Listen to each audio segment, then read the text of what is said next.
Good evening and welcome to the Town of Rockland Select Board meeting for Tuesday, December 16th, 2025. Please be advised that this open meeting is being broadcast live and recorded for playback by WRPS at youtube.com/WRPS Please go to WRPSRockland.com for further information. I'll entertain a motion to enter into executive session for the purpose of meeting with special town council pursuant to Mass General Law, Chapter 30A, Section 21A3, and Suffolk Construction versus DCAM 449, Mass 444, 2007, to discuss the pending litigation of Costa Brothers Masonry, Inc. versus Brape Builders Corporation et al. Versus Town of Rockland, Bristol Superior Court, CA number 2473CV00289B, and pursuant to Mass General Chapter 30A, Section 21A7, to comply with or act under the authority of any general or special law or federal grant and aid requirements, specifically the Public Records Law, Mass General Law, Chapter 4, Section 726, discuss privileged communication from special counsel regarding litigation. So moved. I have a motion. Do I have a second? Second. I have a motion and a second. Roll call vote. Select Person Needham. Yes. Select Person Elwood. Yes. Select Person O'Donnell. Yes. Vice Chair Childs. Yes. And myself. That's unanimous. We are in executive session.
Okay, we're all set, Mike. Okay, welcome to the Town of Rockland Select Board meeting for Tuesday, December 16, 2025. Please stand and join us in the Pledge of Allegiance. Lieutenant Summers, can you start us off? Allegiance to the flag of the United States of America, and to the republic for which it stands, one nation, under God, indivisible, with liberty and justice for all. Can you please remain standing for a moment of silence for Deborah McDonald, the mother of Lieutenant Thomas McDonald, who passed away this week? Thank you.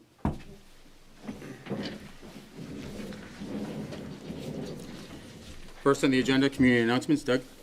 I have none tonight, Mike. Next on the agenda, minutes. I'll entertain a motion to approve minutes from 12/2/25. So moved. We got a motion, do I have a second? Second.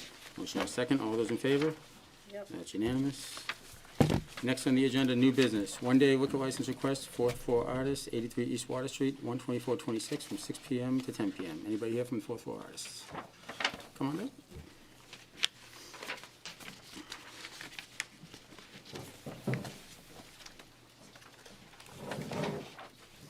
You just introduce yourself and tell us what's going on. My name is Rob Henriksen. I'm on the fourth floor artist board. Just got named music director to help bring more music into the fourth floor space.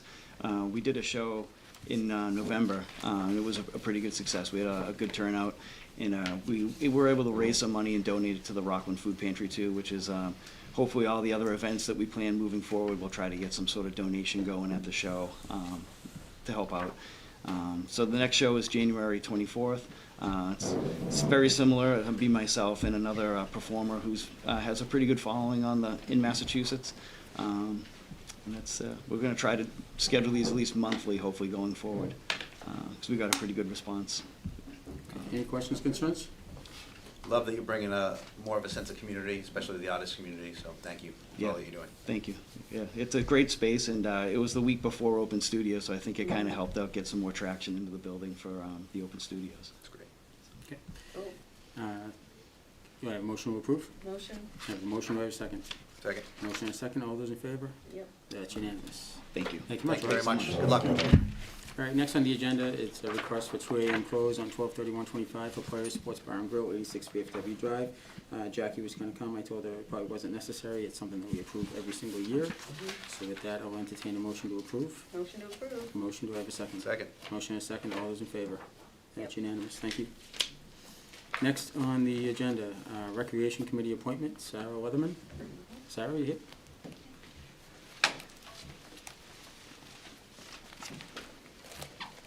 Sarah, welcome. You Thank just you. want to introduce yourself, tell us a little bit about yourself and what you're interested in the department. Sure. I'm Sarah Leatherman. I live on Hingham Street. My family and I moved here in 2021. I have a young daughter in the school system here. We absolutely love the rec department. Speak its praises to everybody, and we plan to be here long term. So I wanted to contribute to the community, and the rec department seemed like a good place to do that. Okay. She's been approved and recommended by the Recreation Board. Anybody have any questions, comments, concerns? Basically, just to thank you for your willingness to become involved in the rec department is wonderful, and I'm excited for you to become involved in, as I am for them. Anybody else? If not, I will entertain a motion to approve. Motion to approve. I have a motion, do I have a second? Second. A motion and a second, all those in favor? That's unanimous. Go girls. Thank you, Sarah, you. welcome. Next on the agenda, Old Colony Planning Council Delegate reappointment, Andrew McCarthy. He's not here because it's a reappointment, so we didn't ask him. All right, Andrew's been on the committee for quite some time. Yep. If anybody has any questions, concerns? If not, I'll entertain a motion to reappoint. Motion to reappoint? I have a motion, do I have a second? Second. Motion and a second, all those in favor? Yep. That's unanimous. Okay, next on the agenda, Pleasant Street landfill RFP interview. With the representatives from Queenfields LLC, please come forward. And Mike, Anybody else in the room right now? yeah, well, I wanted to say a Yep. couple things. I want to make sure there's nobody from Lorero or Clean Earth here. No. Nobody from Lorero or Clean Earth? Great. And Mike, while they're getting ready, and I'm going to put your presentation on the board. I'd like to just do a brief intro. That's all right. Thank you very much. Thank you.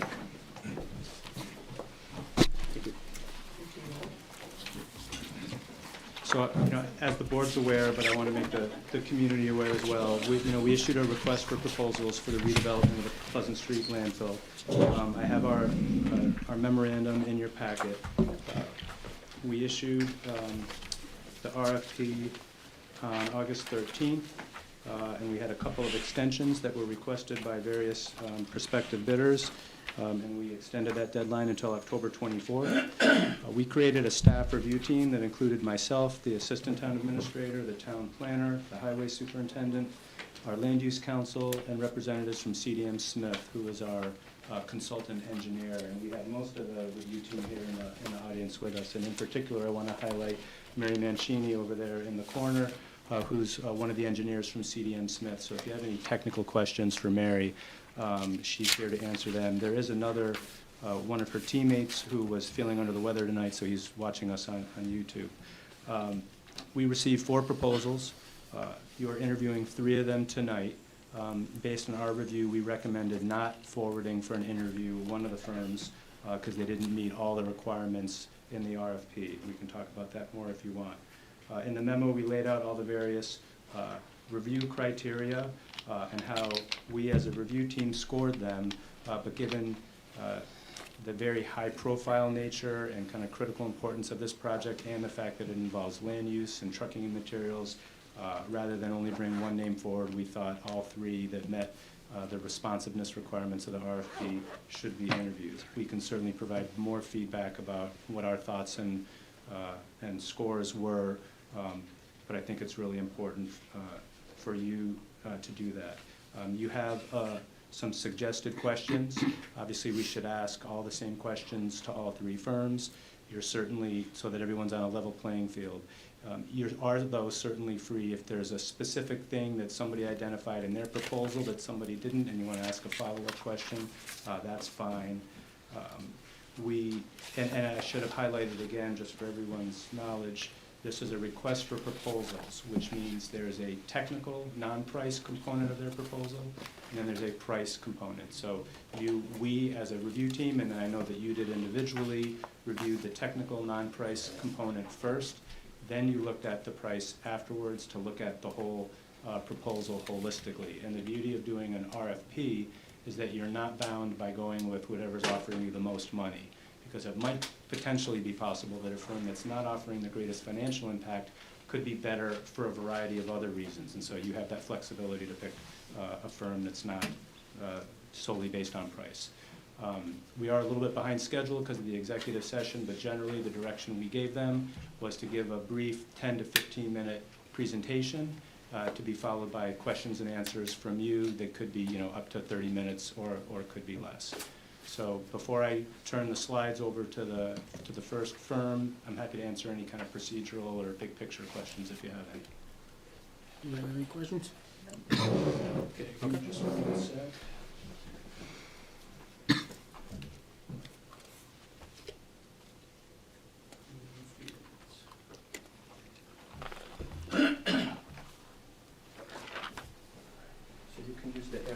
To advance it. And even though this doesn't amplify in the room, this is what's broadcasting on television. Thank you very much.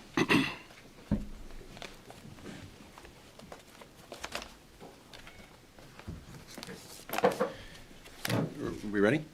Yeah, by all means. Sure. Right ahead.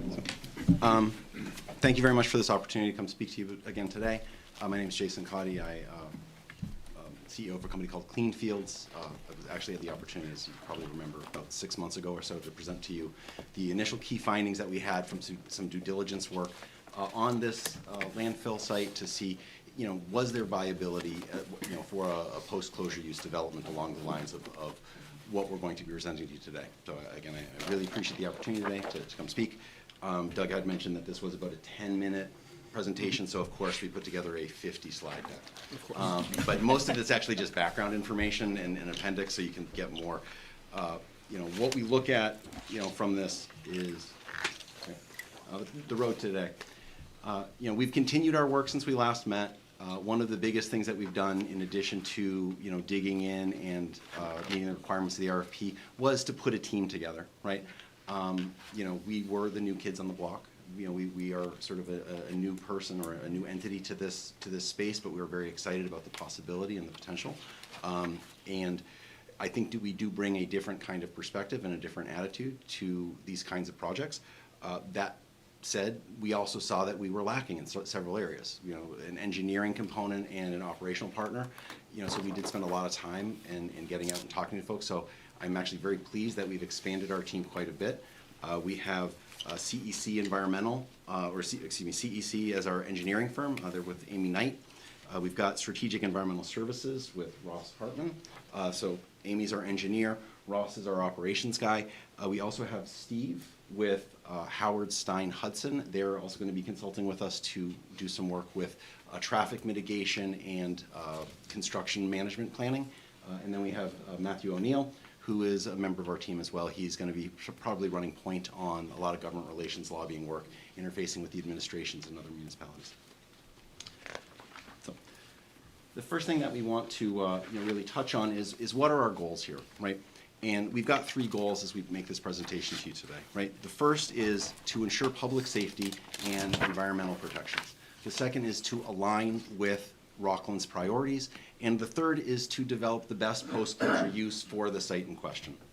It's really important to note, though, that there's a difference between wants and needs, right? The need is to address the environmental protection concerns on this site. That's the thing that has to take precedent over everything else, right? Currently there is no immediate problem on this site. CDM Smith does monitoring. They've looked at it. They're maintaining what's going on over there. There is not a current problem, but it is an uncapped landfill, which means it is subject to a DEP enforcement action. You know, so that means that there's liability for the town, right? This does again, produce the kind of opportunity that we're presenting to you today, where we can use the remaining capacity on the landfill for contaminated soils to drive all of the economics, which will pay for the environmental protections, the mitigation, the protections of the wetland, and the capping of the site. We also believe that there will be enough revenue generated to have direct cash payments to the town, as well as to pay for construction of post-closure use, whatever we want to do. But we do want to make note that there is an abutting wetlands right next to the landfill itself. Here's the edge of the landfill. Right down here, you see there's a little sort of monitoring tube that they use to sort of do testing, and then right here we see that there is wetlands, right? So there is a little bit more environmental sensitivity on this site that we want to certainly make sure we're making note of, and that's why I sort of say that the need is to ensure the highest levels of environmental protection to maintain public health and safety. Our second priority is to align with the Pleasant Street landfill. Align with the town's priorities. We are interested in the redevelopment of this site. We're interested in capping this landfill, but you all have a lot of other things on your plate as well, right? And we want to make sure that as we progress on this project, we are meeting what needs you have. When we were doing the earlier work in the year, there was discussion around Hartstuff Park. So we're thinking, okay, what can we do to try to generate revenue so we can make improvements over at Hartstuff Park? But we also knew that there was proposed VFW Drive improvements.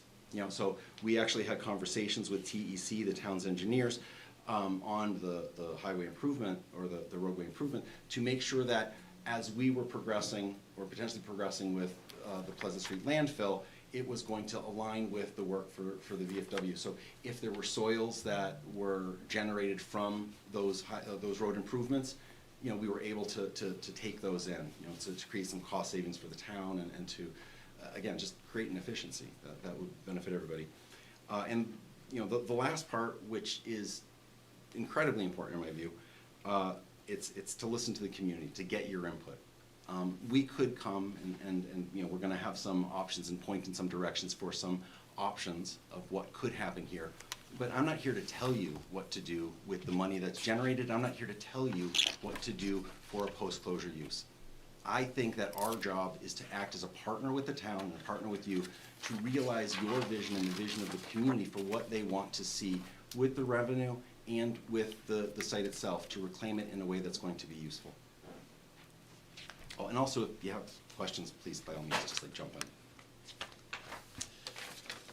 The last thing is we're talking about post-closure use, right? And as we look at, post-closure use options, there's passive recreation uses like walking trails, there's athletic facilities, like pickleball courts or tennis courts, those sorts of things. There's community spaces like picnic pavilions. There's a lot of different directions that we could go with a site like this. And it really has, I think it deserves the time to work with the community, to reach out, to engage the residents, to say, what do you want to see? What currently doesn't exist that you'd like to see?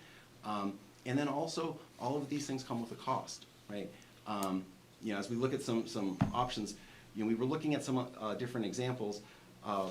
Millennium Park in West Roxbury, Dennehy Park in Cambridge, Skyline Park in Chestnut Hill, and then Governor's Island in Brooklyn, New York, were 4 ones that we looked at that we thought really had some novel ideas for how they treated these post-closure uses.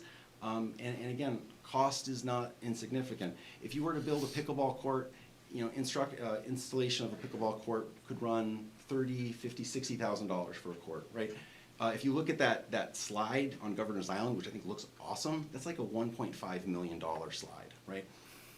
I think that would be awesome, but I don't know if you guys want to do something better with the money, right? So I think that really is our job is to defer to your vision, and we want to help you realize that.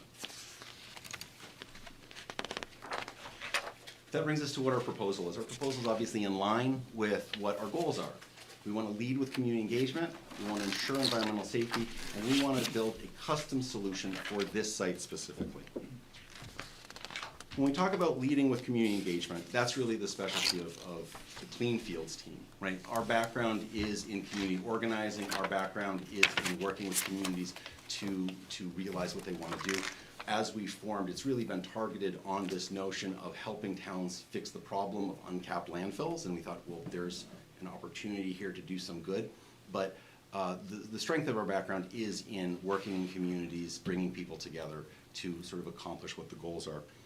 And the most important thing from my experience with these kinds of projects, any kind of project that you're doing, comes down to trust, right? You need to develop a sense of trust between the project and the participants in the project and the community that you're wishing to serve. That is, in my opinion, the single biggest determinant of success or failure on something like this, particularly when you're talking about a project that's going to involve bringing in contaminated soils, right? People are going to be concerned about what is going in there, how this is going to be handled, and if we're not leading with bringing the community along with us, if we try to tell them, don't worry about it, it's going to be safe later, that's just going to create headaches for everybody, and it will bog down the project. It will probably make it unsuccessful to some degree, because the level of public outcry needs to be addressed. And the easiest way, or the best way to do that, in my opinion, is to aggressively educate, engage, and bring the people in so that everybody understands what's going on, why it's going on, and so that everybody has some skin in the game, right? They understand what they're doing and how this is going to happen, right? Obviously, planning comes first for something like this. If you look at the packet, the last appendix, Appendix D, is the beginnings of our community engagement plan. We actually include that in the presentation because we do believe that is one of our biggest strengths, how rigorous we're going to be from the day that this contract or this bid is awarded, all the way through when we finally do a ribbon cutting at the site. That's the process.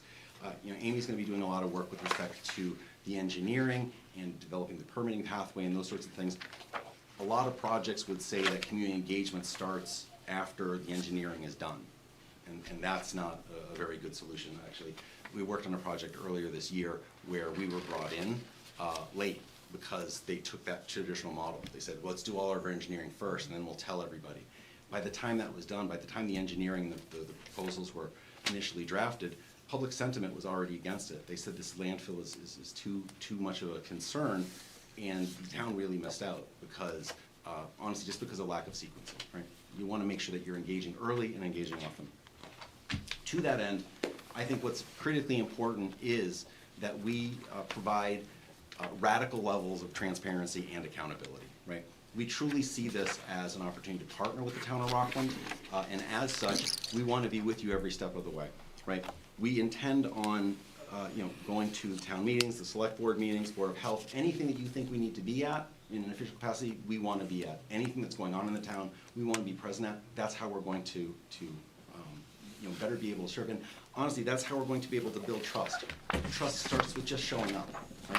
If we're not there, then how can people trust us? How can people see us, ask us questions, and see that we're going to be responsive?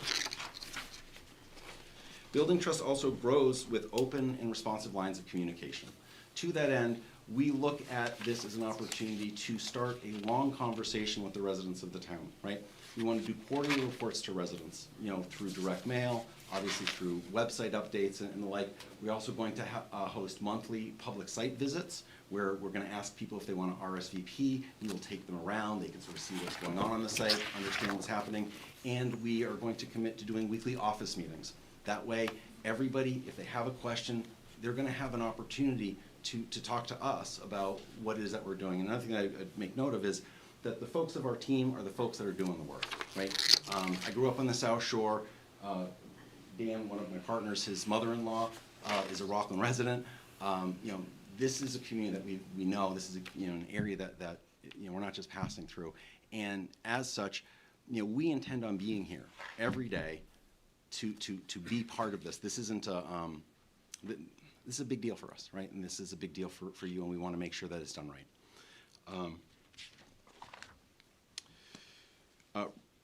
The next part of our proposal deals with the ensuring of environmental safety. As I said, we've got CEC, we've got Howard Stein Hudson as two premier engineering firms that are going to be working with us. CEC is second to none in the state with respect to their environmental engineering. I mean, they are truly impressive with the breadth of work and depth of work that they've done on these kinds of projects, dealing with all sorts of landfills. Amy can certainly speak to that. But I'd also say, you don't have to take our word for it. Baked into our proposal is independent review by the town's engineers. From Jump Street, we've always expected that we would be paying for CDM Smith or whomever you want as an independent reviewer, to look at every document that the engineers produce, from the permitting pathway work to the construction management plan and the traffic mitigation stuff. We are not going to proceed without that independent review and the sign off. So that, again, we're in partnership moving this thing forward.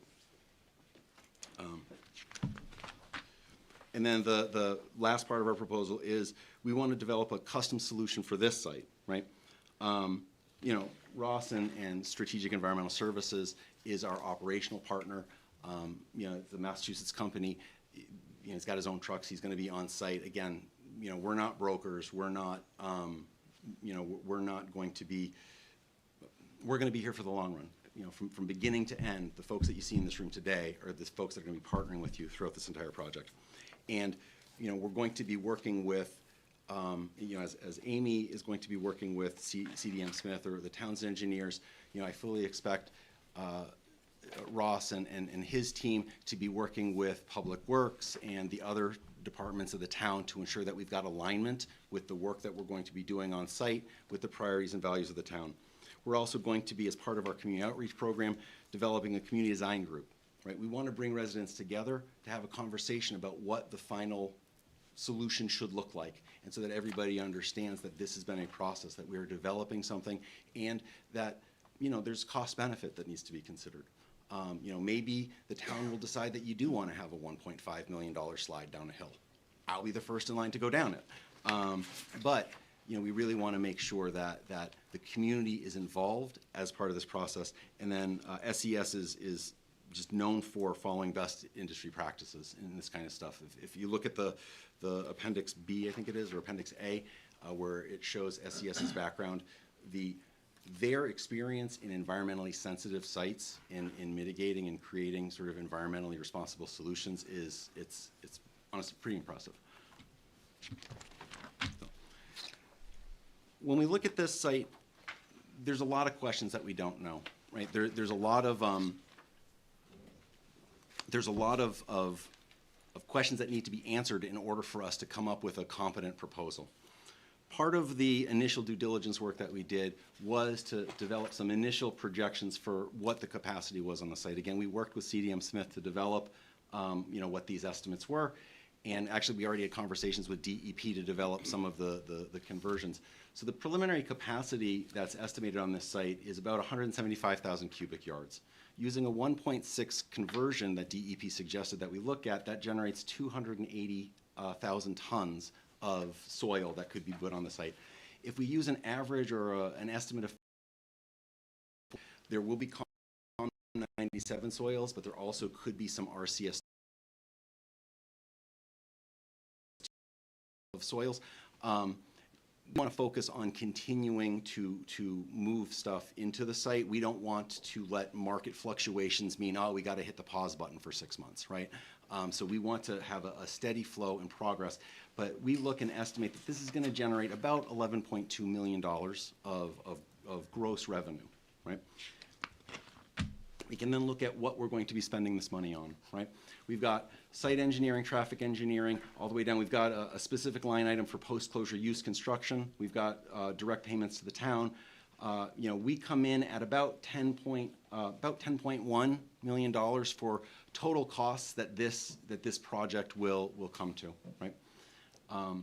And again, we expect every step of the way that we're going to have absolutely transparent finances with you guys. We want to know sort of where we are. We don't want you to ever be sort of caught unawares. We feel like that's what partners do. When we look at Rockland's economic benefit, one of the things to make note of is the entire project is going to generate $11.2 million of total revenue. We're looking out of the gate of about 10% of that off the top is going to go to post-closure use. That's what we've budgeted for post-closure use. Again, that will allow us to do an awful lot on the site as far as to create whatever the town could think it would want on the site. If you decided that you didn't want to use all of that money for the creation of a slide, that could then be rediverted to wherever you want to go. We're talking about creating unencumbered revenue for the town. In addition, the $1 million of direct payment we propose is going to come in two different payment structures. The first is an immediate fee, the second is a deferred fee. And this is really just to have some level of responsible financial planning here. The immediate $2 fee would come as the soil's coming in on a monthly basis. We're just going to make a payment to the town. The deferred fee would go into an escrow account that the town would have control over, and that would basically be in the event that there was some unforeseen need. Something happens on the site and we need to have the resources to fix it. The deferred fee would certainly be money that's available. Things to note with respect to this deferred fee, we can't access it unless you sign off on it, right? So, this means, and this is one of the things that I said when I met with you guys earlier this year, our vision is we're getting paid last, right? So if we screw stuff up, it's going to come out of us before it comes out of anything else, right? That's a great incentive for us to not screw things up. So as we look at that, and then as we look at sort of what does this mean for the town with respect to, potentials for, the direct payments, if we look at different kinds of conversion rates, 1.3 to 1.7, we sort of see a range. They're all coming in with, putting this at about $1 million that the town would get in direct cash payments. Obviously, if the dollars go up, right? If the volume goes up, or if that conversion is more, the town's going to make more money. A thing that I would make note of at this point, though, is that the 175,000 cubic yard capacity estimate was numbers that were generated by CDM Smith as we were going through that initial process, and a subsequent conversation that we had with Greg Cooper, who's one of the DEP guys that manages all of these sorts of soil management projects. He was very mindful that these projects are intended to mitigate environmental problems. They're not designed to create revenue for towns. So, one of the things that Cooper said to me in sort of thinking this through was, don't jack up a huge high number because the DEP will cut it down. Right now, I maybe disagree a little bit with that. I don't think the DEP should get in the business of trying to tell a town what to do. But we want to be mindful and we want to be responsible with respect to what are we going to present to you today and how could this go. So based on 175,000 cubic yards, what we're seeing is that it will create enough revenue to do the thing that needs to be done, right? It will give us the resources to safely cap the landfill and to create some additional environmental protections for the abutting wetlands. Over that's when we're going to be able to start doing some stuff and start realizing some other kind of vision. And we want to work with you towards that. If if those assumptions, if those estimates are off, if there's more capacity, then obviously that's going to mean more revenue. That's going to mean more resources that are available. Well, and that's sort of the end of the part. I think things that I would make note of, you know, as we sort of finish and before we get to your questions is, you know, I think what makes us different is we are a local company. We are, you know, from here. And as I said, we are also the ones that are going to be doing the job, right? It's not like I'm a salesman who's here just to, you know, and then I'm going to go on to the next town, right? I'm not selling a monorail. It's a Simpsons reference, I apologize. You know, and we are truly focused on creating a community partnership. You know, one of the things that I would note is that we're projecting about $11 million of revenue being generated from this project. And most businesses would look and they'd say, we want a 30% return, right? We want to look at 30%. This project will generate about a 30% return. The difference is 20% of that 30% is going right back to the town, and choose what to do with that. You know, and that, I think, the win that we talked about a couple months ago. So with that, I thank you for your time, and I open this up for questions. Okay.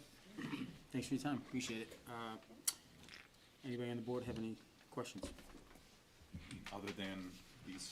Well, anything, any question, just any question you ask. Yeah, well, any question you ask, you just have to ask the other presenters as well, unless it's specific to this Yeah, person. I did have a specific one for Clean Fields. I read through your proposal, and it said that we find the LSP and you guys will reimburse us. Can you speak a little more to that? That was in the RFP? Yeah, well, it was in, Okay. So the LSP, so maybe what this would be is that there's going to be levels of it. That's the independent review. That's part of the independent review, I would imagine. I'd have to go back and specifically Yeah. look to it. Okay. With respect to the licensed site professional, that's part of the engineering team. We are obviously going to be responsible for that with respect to the work that we're doing, but we are maintaining sort of this dual track where we are going to be doing everything, and then we've got this baked-in level of redundancy for the town to be reviewing everything that we're doing. And I would imagine that that has to do with an LSP as well. Like if there's a town desire for one, we'd be paying for it. Okay, gotcha. Great. Yeah, I think that's the only question I had specifically to them. I guess I'll hopefully remember to ask this of all three. What if the price of this fill drops? Say if the EPA, who God knows what the federal government's going to do nowadays, decides to roll back what the requirements are, then all of a sudden it's a lot easier to put this stuff in other places than here. What happens then if that price just bottoms during this process? So that's a very good question, right? And I think that with respect to the economics of how these projects can go forward, how this project can go forward, if the price drops significantly, the money to the town goes away. The 30% profit goes away, right? And we have to tighten our belts on those sorts of things. There is enough money to do the need, right? If the price dropped from, say, $40 to like $20, I think that still works within the economic model. We're looking at a $40, understanding that COM97 soils is actually a little bit higher, it's at about $50 a ton, and then like an RCS2 soil is at about $20 a ton. So we're already sort of looking down a little bit towards that. And the other thing that I would note is the problem with the market in Massachusetts right now, and actually Ross could probably speak to this better than I, but the problem with the market in Massachusetts right now is there's no places for this soil to go. Like the state as a whole sends about $100 million a year out of state for soil disposal, right? We're just suggesting that we keep that money in state, right? And with respect to, you know, if the price drops significantly, you know, I still think that the market's going to be driven through where are they going to throw it. So if the price dropped down, like you could probably dispose of it for $10 a ton if you brought it all the way to Idaho, right? But there's no place in Massachusetts for this stuff to go. And I think the MassDOT like allocated or had been given $30 billion or something like that bonded for a whole bunch of new construction. Like there's going to be a lot of construction that the state is going to be driving. It's going to be generating the soil. You know, we feel very confident that the market itself will be able to sustain the work that we're looking at doing. And then, you know, to a question that you asked last time, right, which was, again, a sort of financial question. One of the benefits is that Ross is, with SES, they can bond up to $25 million. So we look at being able to sort of bond this project out to protect the thing that we need to get done. So does that answer your question? If I feel like I'm in the backseat of a car. Yeah. Again, Jay, I'm Ross Harvard, I'm the CEO of Strategic Environmental. So it's a really good question, and before 2008, I probably would have said it's like the housing market, it never goes down. The soil market is a pure supply and demand. So ideally, if these facilities, as they come online, it's driven by the amount of volume that is in the industry, right? So a lot of times, but it's a little bit inverse. If there are not a lot of redevelopment jobs going on and you're looking to move material in your landfill, then you're gonna charge a lower price. So right now, if you look at Boston, Boston's development has slowed down. Fortunately, there's a lot of federal money that's being pumped into the roadway construction, the DOT, the MBTA. Massport is going through massive expansions, and that all of that work generates large volumes of soil. Coupled on top of that, just because Boston slowed down, because they've extended a lot of the railway to the outlying cities, right? The secondary cities, Fall River, New Bedford, Worcester, they're going through massive amounts of redevelopment, and those are really legacy contaminated cities that generate a lot of contaminated soil. The one benefit of this site is it is a COM 97 site. So that's, other than going out of state to a subtitle D landfill, it is the highest, I guess, concentration of contaminated soil that you can put in the state. There's a lot of money associated with that because, to your point, the EPA, even if they change a federal regulation, will not step over a state's right in order to govern their own environmental regulation. In the 25 years I've been doing this, I've never seen the EPA change a regulation to necessarily go down. It's always gone the other way. They've typically enforced higher regulation. As a result of that, these facilities are very, very tough to come online.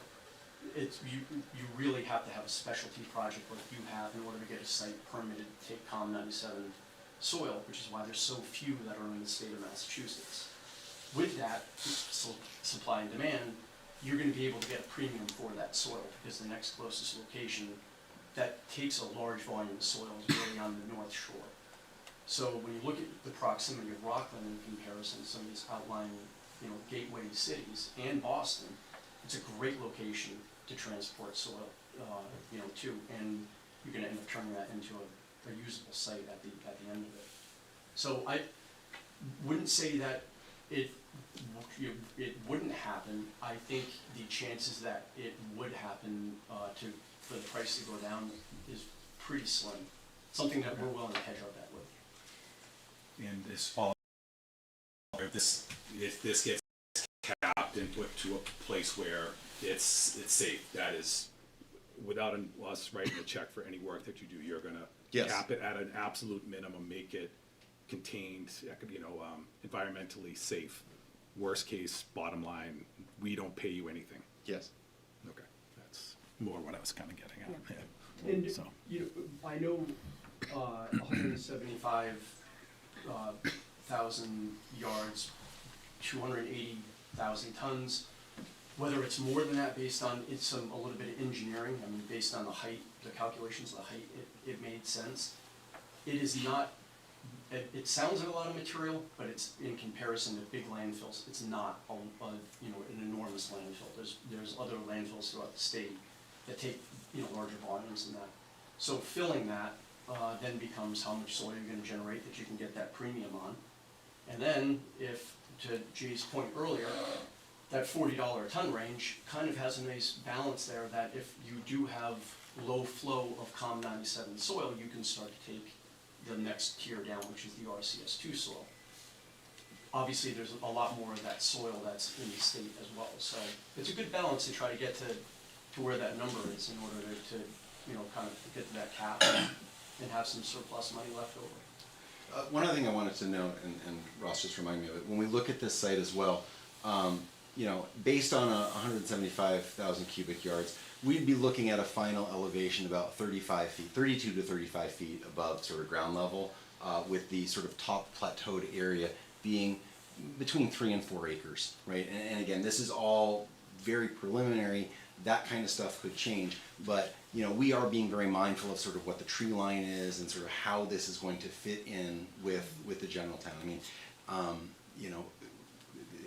we're not looking at building Mount Crumpet. Just to expand on that too, because there's a lot of engineering that goes into this too on CEC's part.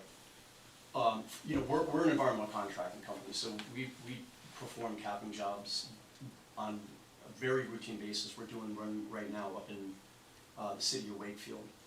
But you really need to be careful about the construction of these, because to Jay's point earlier, everybody wants to put as much material as they possibly can to maximize the dollar value. And what's going on in some sites throughout New England, not just Massachusetts, but is that people are starting to over-design these to the point where you can potentially get slope failure, and because they're just trying to put as much volume as they possibly can to squeeze every dollar out of it.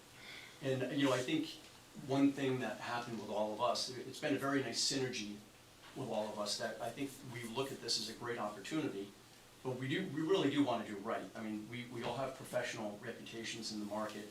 We're all Massachusetts-based people. We're a Massachusetts-based company. We do a tremendous amount of work with the DOT, the MBTA, and nobody wants a black mark. And I think with the site that you have here, this close to a wetland, the design of this is going to take, it's going to take a lot of work, and it really needs to be pragmatic, and it's got to be practical. So that, because ideally, even though all the liability is on us as elected officials, something happens, it ultimately ends up coming back and has a mark on you folks. So I think our goal here is to, as Jay said before, we really do care deeply about doing this the right way and trying to figure out how to give a little return on that and make it a usable space. Just, Go ahead. Sure. if you guys have a question to ask? Sure. Nice to see you again. Thank you for being here. We are interviewing 3 highly qualified firms today, and in a nutshell, I'd like to know what makes you the best fit for Rockland and this project specifically, and then why should we hire you? Well, thank you for the question. Why are we the best fit for Rockland, and why should you hire us? Because we care about this, and that sounds silly maybe, but we looked and we came to Rockland because we thought that there was an opportunity here, and as I mentioned before, there's a reason why this has been sitting. There's a reason why no one's come to the town before to say, hey, we want to do this, right? Because it's a difficult site, right? It's not like Millennium Park or Pope John Paul Park, where construction companies could just shovel in big dig soil and make gobs of money, right? This is going to take care and attention that frankly, honestly, me on my own could not do, which is why coming out of the last meeting and putting together the RFP submission, it was a matter of finding the right other team members. I've worked with Amy on some other projects. We're doing some engineering work, and again, just the depth of knowledge that they have, their relationships, understanding the permitting pathway, making sure that the job is done right.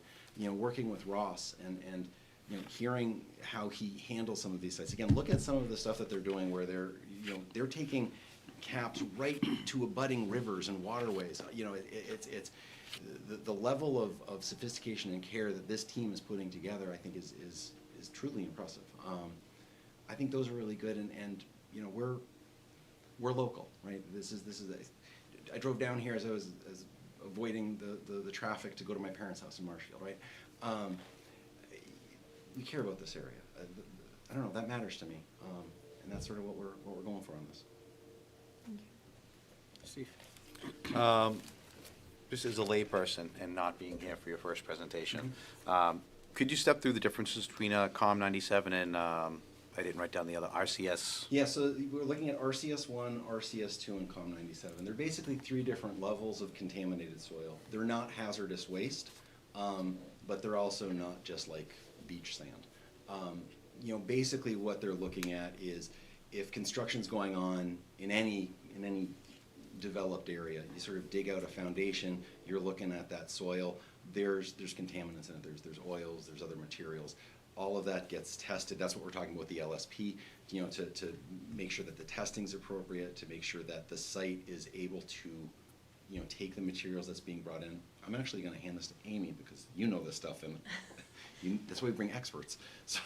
Yeah, I don't know all the constituents per Yeah. se, but for each type of level, there's gonna be, you know, arsenic, what level are you allowed to have with it? And to Jay's point, what we would have our LSP do when the soils are coming in, well, the tests will be run, we'll get them, we'll review the tests versus, you know, what levels are acceptable and confirm that they're below, at or below those levels and will be placed in that area, so. It's also important to note, the kinds of materials that we're looking to bring in are already there.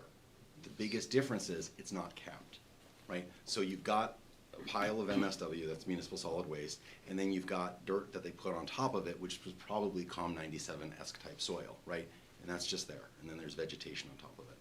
We are going to be bringing in these contaminated soils, and we're doing that because it's already been site assigned. So basically the state's already looked at this, said this is a place that we can take that, and we are going to be paying to cap it so that, like, when rainwater comes down, it's diverted, it doesn't go through the pile of stuff, so you don't get any of that contamination leaching into the groundwater, right? So we're not looking at bringing stuff in that this place couldn't house. Yeah, no, it was more for really educational. Yeah. When people hear about this project, that's Yeah. the question we get. If I took, and so What do you Jack- mean contaminated soils, Yeah. right? So Jack Murphy, excuse me, Jack Walsh, is a member of our team as well. You know, he likes to tell us this, and sometimes he has 3 different jars of soil, right? They all look exactly the same.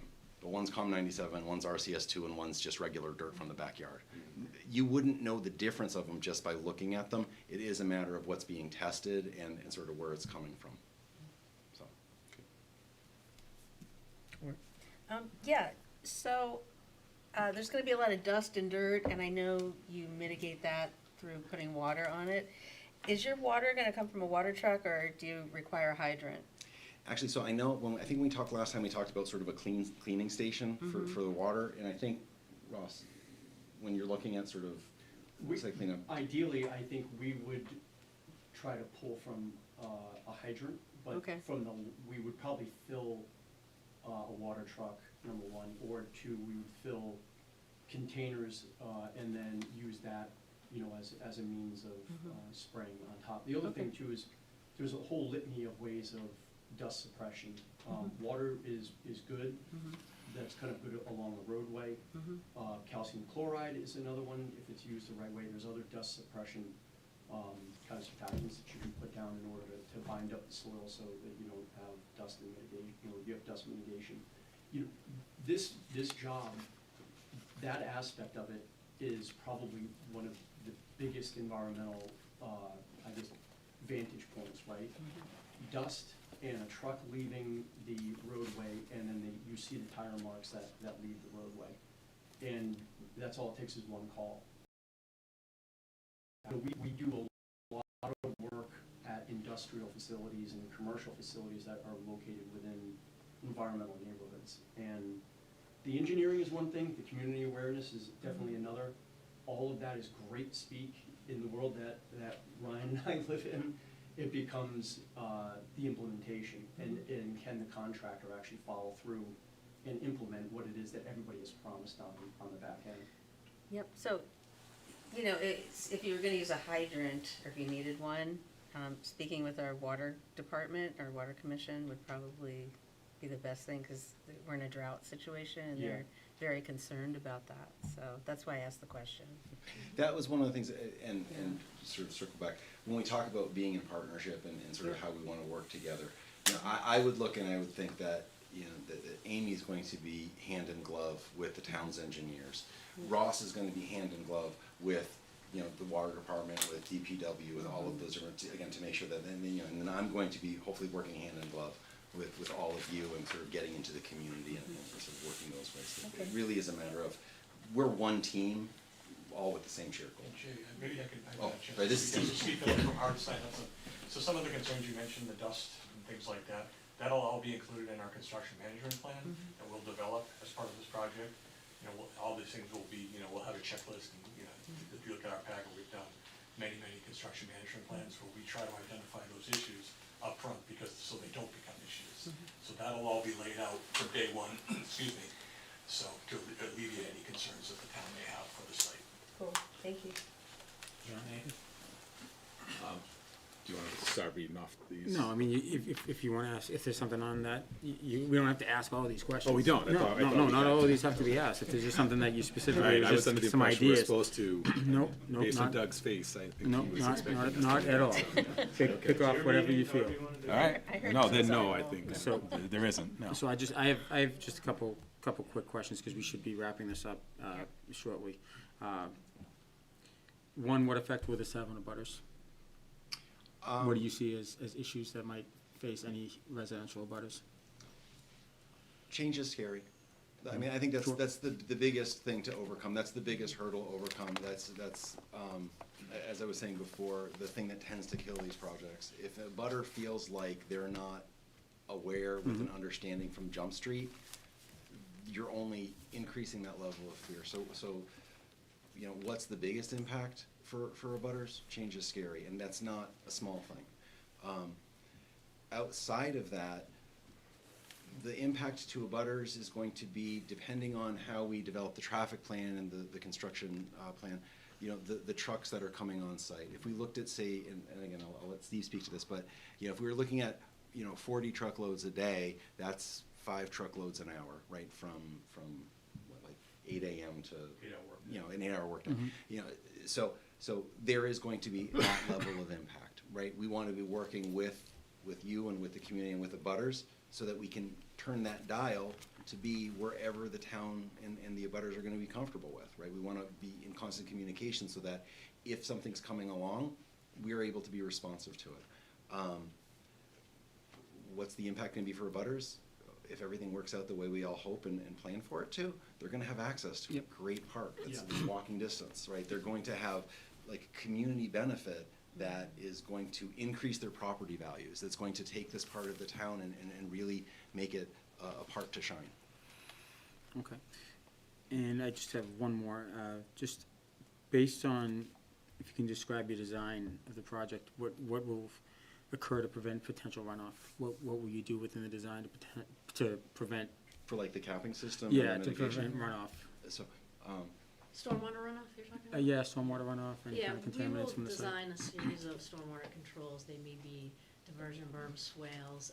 This site is kind of constrained spatially, but there's probably gonna be some kind of stormwater retention pond that would, you know, we would divert the water to, that would provide like a little bit of settling retention before it's ultimately discharged to a point. And as part of that, we look at all the pre-development flows and ensure that their post-development will be a less peak rate of runoff than pre-development, to make sure that we're not adding any additional impacts in. And just to expand on it real quick, during the construction too, there, you know, through permitting process, there'll be a whole design of erosion control and then even water diversion. All that's gonna have to be in play in order to capture while you're doing the work. And then as that cap is being finished, and you start to put the finish cap on it, of clean fill over the liners and everything, there'll be a whole nother design of work for the long term. Anybody else? Okay. So thank you very much for your presentation.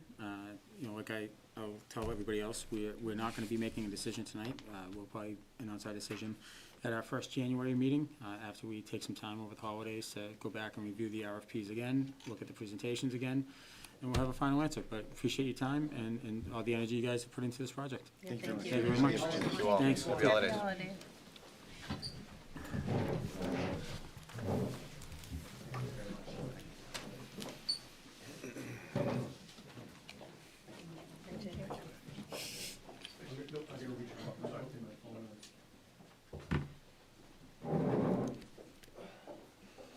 Doug, while we wait for the next group, is there anything you think we should jump to? Oh, I think they'll be up in like Okay. seconds. They already went downstairs to get Okay. them. I should have mentioned earlier, I can kill a minute or two. CDM Smith, our engineering firm, did all the reference checks for us. They called multiple towns from each proposer, and I think Mary might want to say something. I see her leaning. Oh. Okay, yeah. And I did put a copy of her documentation in your packet. The bottom line is, all the references came back positive from all the firms. And we can continue to do more of that, but I just wanted to let you know that we meaning CDM Smith, had done a lot of due diligence by checking references, and they all came back positively. Right, and we checked, when there were teams, checked each, member and if they had worked together. So very good references. Appreciate that. Yeah, thanks. Good.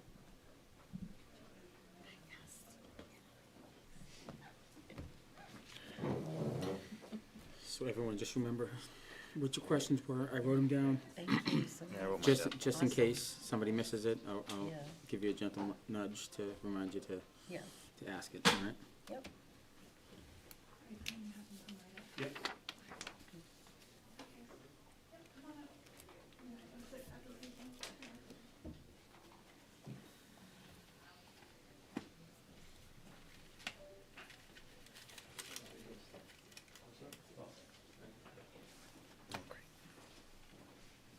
Thank you.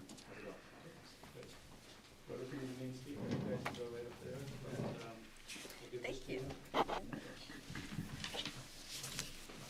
You can use the arrow keys to talk back and forth.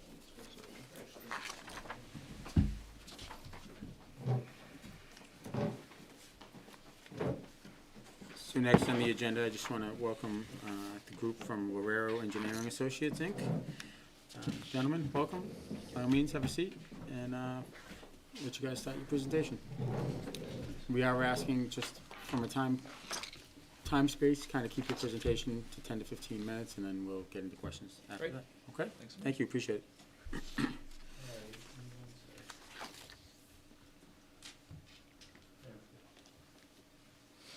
Now the arrow keys should work. Thank you so much. Steve, you want to grab? No, I got it. You got it? Yeah. Needed, not needed, I don't. Okay. So it doesn't amplify the room, but try to speak into it because it's for the TV recording. Oh, great, great, okay, awesome. Well, thank you so much for having us here. My name is Sean Farrell, I'm Director of Business Development for Lorero. This is John Sullivan, Senior Business Development Manager for Lorero. Dennis Keene runs our engineering group out of Massachusetts and New Hampshire. And then Steve Diaz, Executive Vice President for Lorero Engineering. So Lorero is a employee stock ownership plan. We are 100% employee-owned company. We have a vertically integrated suite of services between our construction groups and our engineering groups. We have offices in Boston, Massachusetts, and headquartered out of Plainville, Connecticut. We have several landfill closure experiences under our belt. We are experts in design build, and particularly remediation and beneficial reuse projects. So Lorero Engineering Associates is the principal company. We have multiple wholly owned subsidiaries with Lorero Material Management Solutions, Lorero Contractors Incorporated, which is a union contractor entity, as well as Lorero Building Construction, non-union construction management firm. Here are all of our office locations. We are growing very quickly here, based out of Connecticut again, but primarily in the Northeast with that contingency in Boston. You'll see the number of projects that we have across Massachusetts municipalities, totaling about 220 or so in the last 4 years. Just in Rockland alone, this is a project that's currently being closed out, managed by Dennis here, the SD's Auto Supply Brownfield Redevelopment Project. And there's more information there for you to take a look at as well. Great, so the project team that would be used for the cap and closure of this landfill includes David Farrick as the project officer, president of Lorero as well, Kate Engler, senior environmental project manager, Brian Cutler. I can go down the list, but everyone who is there would be the project team leads. So our experience in Massachusetts as project leadership, so again, Steve Diaz here with us today. He's overseen multiple municipal landfill waste energy facilities across Massachusetts in Wareham, Haverhill, Springfield, and Pittsfield, all under Mass DEP oversight. Brian Cutler, our CEO, also a civil engineer in our firm. Kurt Procarina as well. Numerous large-scale municipal projects, countless truly across New England, directly with the regulatory agencies, with you all as town officials, and public stakeholders. And then David Thompson and Jeff Mossholder, LSPs, use in Massachusetts projects. We're very familiar with the regulatory agencies and the local officials, with EPA Region 1, Mass DEP South Region, and then within the town of Rockland as well. We're used to working with Courtney.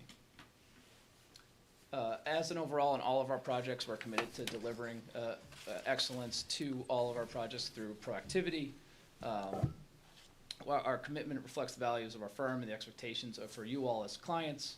The quality management plan includes the project management plan, quality insurance plan, filing document control systems, checking of all the work products, independent reviews of the work product as well. And we have just an uncompromising commitment to health and safety on all of our projects. We have a dedicated health and safety manager in-house. We use a quality environmental safety tool that allows streamlined platforming for good catches, near misses, incidents, enabling real-time learning and continuous improvement across all divisions, across all projects. Now, the reason we're all here today and to do this presentation is to take a stranded asset in your community and make it into a beneficial reuse. So while we have proposed a dog park and a nature preserve and trail network, which we think would be perfect for the town of Rockland, given the space, given the lack of a dog park already in the community, these are just two things that we think could really thrive as a beneficial reuse option for this capital landfill. There's a conceptual grading plan that we included in our RFP response, so there's a bigger version that you can take a look at elsewhere, but I'd like to turn it over to John Sullivan to go a little bit more detail of the project design itself. Thank you, Sean. I just want to emphasize this is your project, the town of Rockland's. It is your beneficial reuse in your land, and we're happy to be a part of it. And we will be following your edict throughout the course of the project. We will establish a clear line of communication during the project with all stakeholders. We developed the site access plan, and this will have a set delivery time, which once again, we will follow your edict. This can change, but this will to help with traffic controls and promote more safety. Here's a list of some of the equipment we'll be using on site. So during construction activities, we'll be placing and grading fill material in accordance with the grading plan, which we'll share with all of you. Each truckload will be documented with a chemical analysis, scale tickets, and a material shipping record and log. One of the many benefits of having a company that self-performs is our environmental team has trained our construction team to identify and screen for non-compliant soils.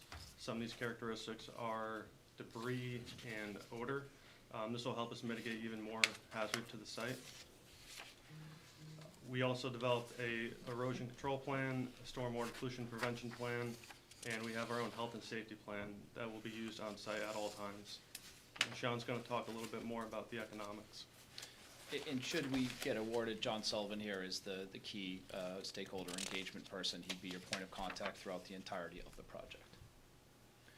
Now, the capital finance structure for the project, this is a self-funding business model that we have designed for the closure of historic solid waste landfills. This includes fees from third-party soil providers, but also is an avoidance cost for us as we operate from our LCI construction group. And the plan for Rockland to fund this is the revenue generated through the placement fees during the landfill closure would be allocated as a host fee as payments to the town generated on a quarterly basis. And it would also fund the community benefit and recreational enhancements. We've proposed the dog park and a nature preserve and trail, and we can get a little bit more into that specifically, but this is the additional community benefit. From every approved soil, $2 per ton approved by the town, and Mass DEP will be paid directly to the town. Now, what we believe is that with compaction, there's close to 300,000 to 400,000 tons of soils that would be brought into the town, leading to approximately about $700,000 paid as a host fee to the town for their use. That dog park and the nature preserve we valued at around $350,000 with the public outreach and education program I'll get a little bit more into in a minute. At $50,000, which leaves close to $200,000 to $300,000 to fund other beneficial reuses throughout the town, maybe Forge Pond Park, establishment of community gardens, playground improvements, outdoor education areas. But at the end of the day, this is the town of Rockland's money to do with it what they would like to do. And so about that additional community benefit that we talked about, recycling, waste, and education programs, maybe classroom visits, public workshops, online campaigns, environmental protection and proper waste disposal practices, maybe a community Earth Day event to engage residents, community seating events for the capped areas once capped, educational field trips, volunteer opportunities to promote civic pride and restored property, as well as development of on-site project signage, creation of digital progress dashboards, and participation in town hall sessions to share project updates and answer resident questions. And on top of all of that, in addition, Lorero would sponsor a STEM scholarship for a graduating Rockland senior. So the lease plan for this would be, we would propose a 3 to 4 year lease term, lease and license term for site control during the permanent construction, and with the town retaining ownership at all times. The purpose for the site control is to ensure that we're in compliant with Mass DEP. We manage the construction, the safety, and all the documentation that goes into it. And then upon completion, we'll submit as-built drawings, closure certification, post-closure monitoring plan, coordinating a joint inspection, and formally returning control to the town after the end of that lease term. And then we'll remain available for post-transfer monitoring support and future open space planning assistance as needed. This is the preliminary project schedule they put again into the RFP there. It really is predicated on when the award happens, as well as the signing of the contract license agreement. The fill volume study, the trucking and site access plan, we can give you that upon award, upon signing. The final design of fill project cap and use within 90 days from signing there. This part's important, the Conservation Commission and the other town approvals, as well as the Mass DEP final approvals. It will go as fast as we work together on the town's Conservation Commission and their approval. But really, what we want to make sure that we all do together is everything that we put together will go to the town first, and with your approval, with your guidance, your edict, before it ever goes to Mass DEP. This is, your project, working with us in tandem as a partner, and we want to make sure that you are good with everything that is being submitted to Mass DEP for regulatory approval. So I have those as the same timelines, but it really is going to be the town approval, Conservation Commission approval first before going to Mass DEP. And then delivering of staging and fill equipment, that's just mobilizing on our part. That's very quick and easy to do.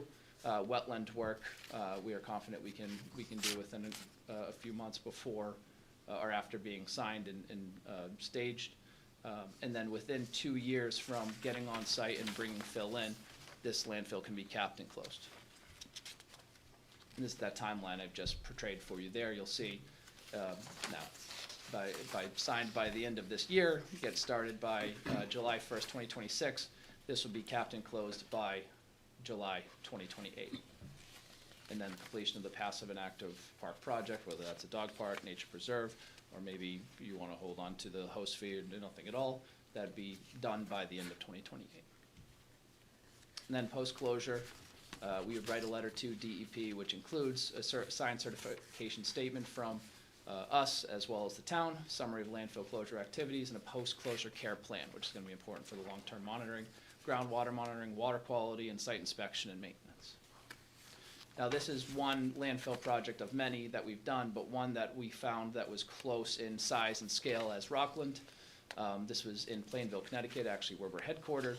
We conducted a full assessment, permitting, and closure of the Plainville mixed municipal solid waste and bulky waste landfill. Completed chemical geotechnical evaluations, prepared the closure plan, secured all regulatory approvals, obtained necessary pre-construction permits. We managed, constructed the landfill closure in full compliance with the Connecticut DEEP approved plan, fully self-performed. We transformed an underutilized municipal liability into a self-funded closure project through soil placement fee model, covered engineering, permitting, construction, post-closure care, and preparation for a future solar array on site that they're actually putting on that capped landfill now. And the town had $700,000, a little bit over $700,000 in revenue to the town in host fees.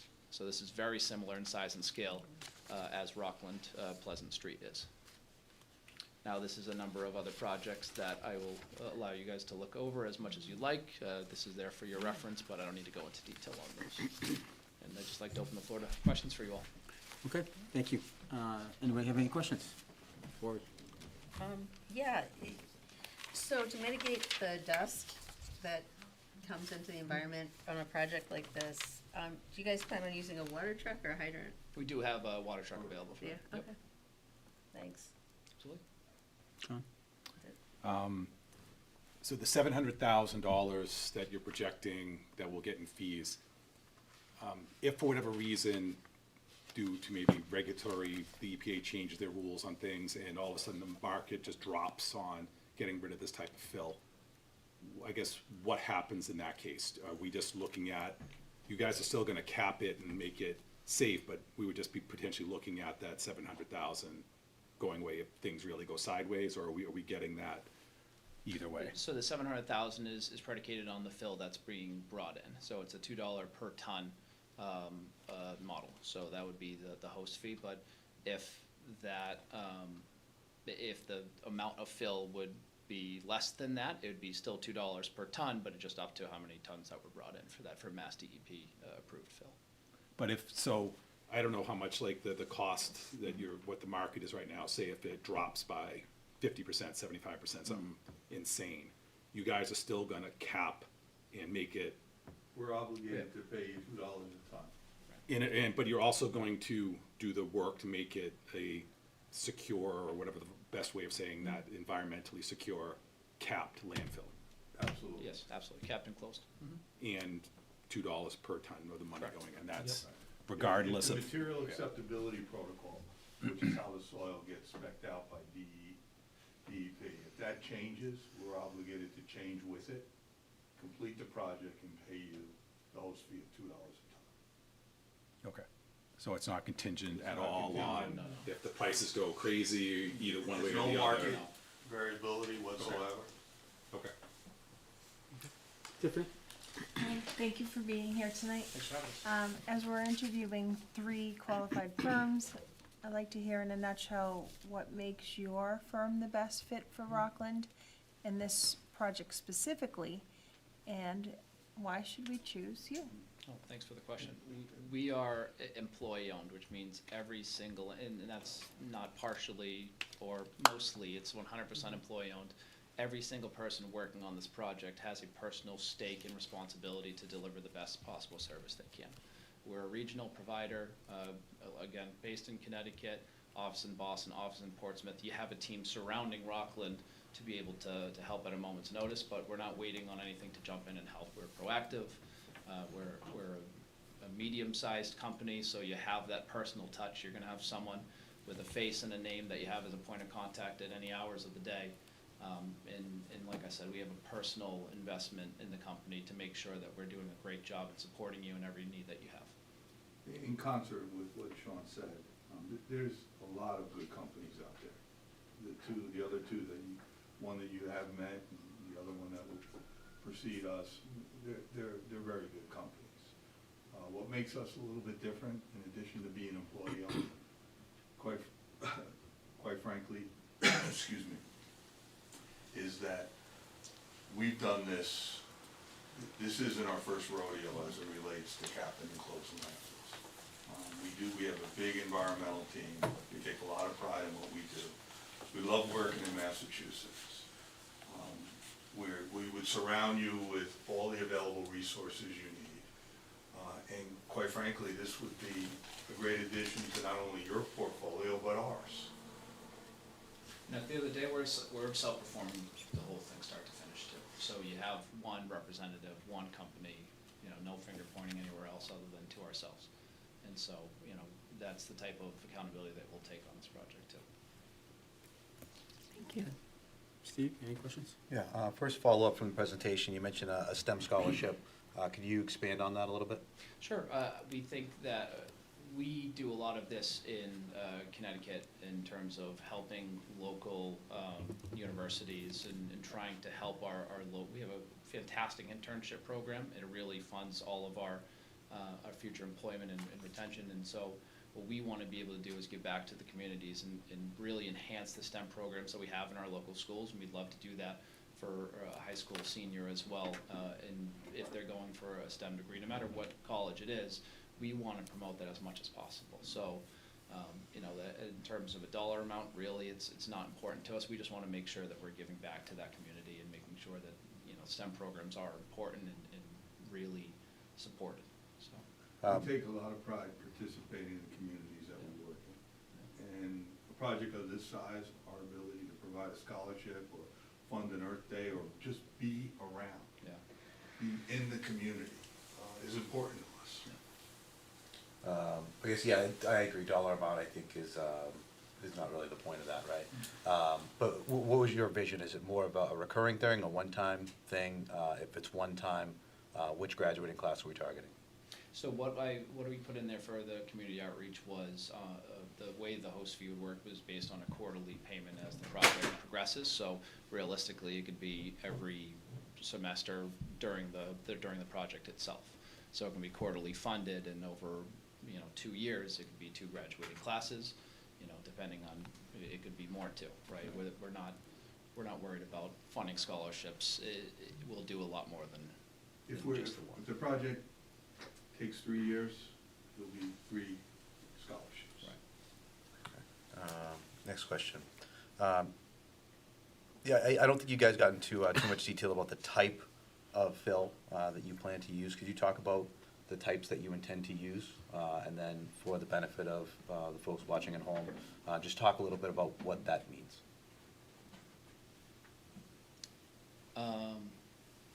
In terms of types of fill, what I would say is that we would establish a material acceptability protocol for the soils that are brought on site. And so that material acceptability protocol would be followed for every single truck that's being brought on site and used to cap and close the landfill itself.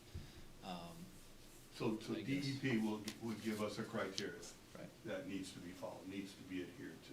The dioxins, metals, there's a litany of constituents that comprise the material acceptability protocol. We have to fall underneath that on every piece of soil that we bring in. And we will test, we're belts and suspenders as it relates to us because we plan on being in business for another. We just had our 50th anniversary. We plan to be in business for another 50 years. So we're probably overly precautious as it relates to that, but they set the guideline. And we have to be beneath that. So anything and everything that comes to your facility would be beneath that criteria. Thank you.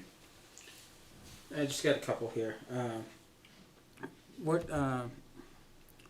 effect on the butters do you predict will occur during the course of the project itself?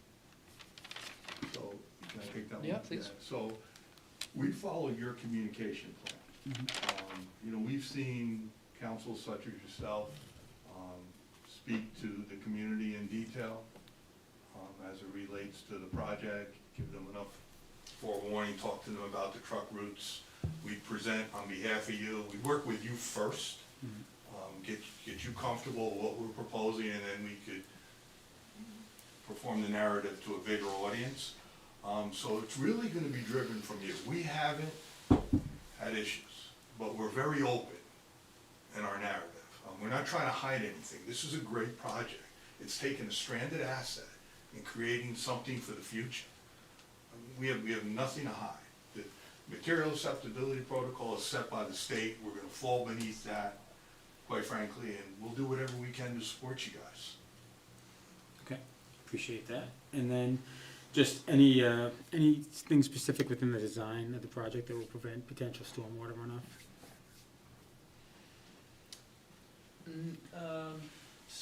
No.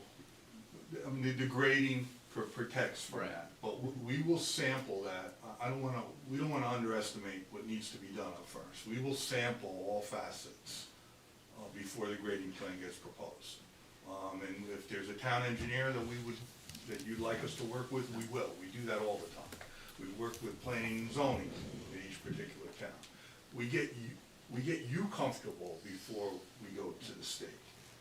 And quite frankly, we just get excited about projects like this. And the stormwater and erosion control is built into the capped landform as well. There's a stormwater pollution plan that you'll be able to see review prior to. All right, well, gentlemen, that was the basic, portion of our questions that we asked to the last firm. If there's anything you guys would like to add, I just wanna make you guys aware that we're not gonna be making a decision tonight. We're gonna review the materials you guys presented, as well as your presentation itself, over the holidays, and probably make a decision at our first meeting in January. I appreciate your time. If there's anything else you guys wanna add as parting words, that I just want to say thanks for the opportunity. Very excited to be here in the town of Rockland and being able to present it to you all, and very excited about the project, and hopefully you select us. Sounds great. Thank you guys. Thanks so Appreciate much. your Thank time. you very much. Happy holidays. Happy holidays. Thanks very much. Thanks for coming. Appreciate it. Yeah, it's good to see you again. Sorry to recognize you when you first came in. Thanks a lot.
Mike, while we're waiting for the last firm, I just want to sort of reiterate again that, you know, we are fortunate enough to have Mary Mancini with us from CDM Smith. So if there's any kind of, after the next presentation is done, if there's any technical questions you might have about anything, let's take advantage of Mary being here in person while she's here.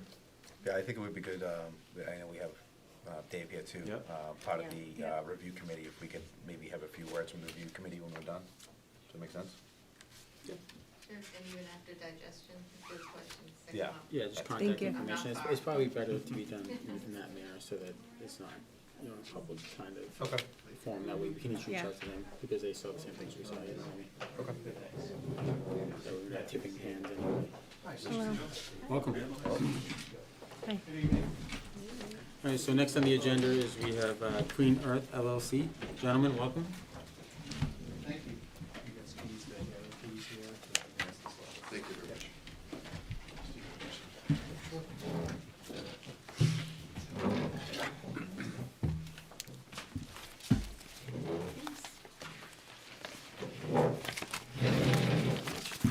Very much. Are we on the Thank you. up-down arrows? Is that what we're doing?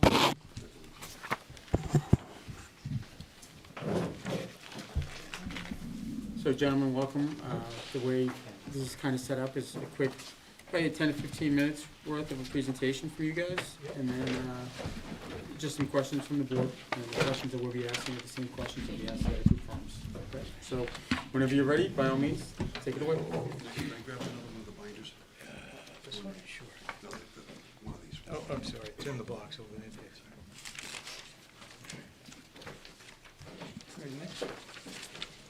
Good evening, and thank you for this very important invitation.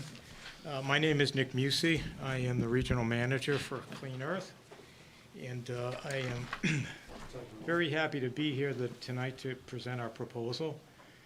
We have a lot of information to cover in a short time to do it, so we decided to provide some additional information to the committee they can look through at the same time, which includes our slide presentation and some additional backup. I wanted to first, our goal tonight is to try to bring the proposal to life through a series of slides. We've put an agenda together, try to get through all of these in our slide presentation, but we wanted you to kind of see what the outline of the proposal was in advance. I know you've had time to look through our proposal. We've put a lot of work into it. Copies of the presentation are available. Before we get started, though, I'd like to thank Doug Lapp and the team for this invitation tonight, but more importantly for their creativity in the project that you've put together. It's a good opportunity, I think, for us to acknowledge that at this time. More importantly, we'd like to acknowledge the town for the vision in developing the blueprint for this reclamation project. As Doug said to us at the pre-bid meeting, it's two projects in one, right? We're righting a wrong and creating an opportunity or an asset for the town. It's a typical project right out of the Clean Earth playbook. This is what we do, and very appreciative to be here.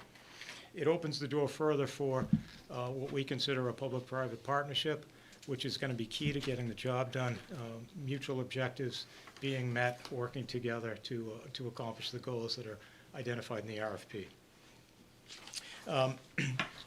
Let's take the time to just get right into our presentation. I'm going to introduce my colleagues, both critical to the project. To my right, Steve Sands. Steve is one of the original founders of Clean Earth, goes back over 30 years with history in developing technologies, beneficial reuse of materials, and is a critical asset to our project and our project team. Dave Murphy, our partner, Ty and Bond. We've chosen Ty and Bond to be our engineer consultant of record for the project because of their experience. Dave brings an enormous amount of experience. He has worked with multiple municipalities throughout the state of Massachusetts and has been a trusted advisor to many of those. Dave also brings some specific experience. His early days at DEQE, he actually developed the policy for this online landfill closure policy that we consider COM 97, which we'll talk about tonight. Dave was instrumental in actually writing that policy during the heyday of the Big Dig. So we're happy to have Ty and Bond as our partner to provide technical engineering support, and we think that we've put together a proposal that certainly covers all of the information that was required in the RFP and then some. We're enthusiastic about the project. As for me, I'm local too. I live nearby in Hanson, about 10 miles straight line from the site. Spent the last 25 years there, before that at Hingham. So I know the issues on both ends of Route 228. I know the craziness of the summer traffic on Route 3 and all of the nonsense that goes on around Derby Street right about now. So I'm local. I will be the point of contact for the project. It'll be my name on the nameplate of the fence for questions, answers. We're going to walk through, we hope, the whole contract negotiations, the license agreement, engineering, design of the project, construction, and post-closure. We've put together what we thought are some interesting redevelopment opportunities for the site. But again, this is a public-private partnership, and that thought process will continue as the project unwinds. So with that, we'll get into the slide presentation, and we'll start to give life and death to the project. A lot to cover here. Don't let the thickness of this book scare you. I'm not sure how that happened. There you go. Okay. This is, I'm sorry, there's something going on with this. Apologies.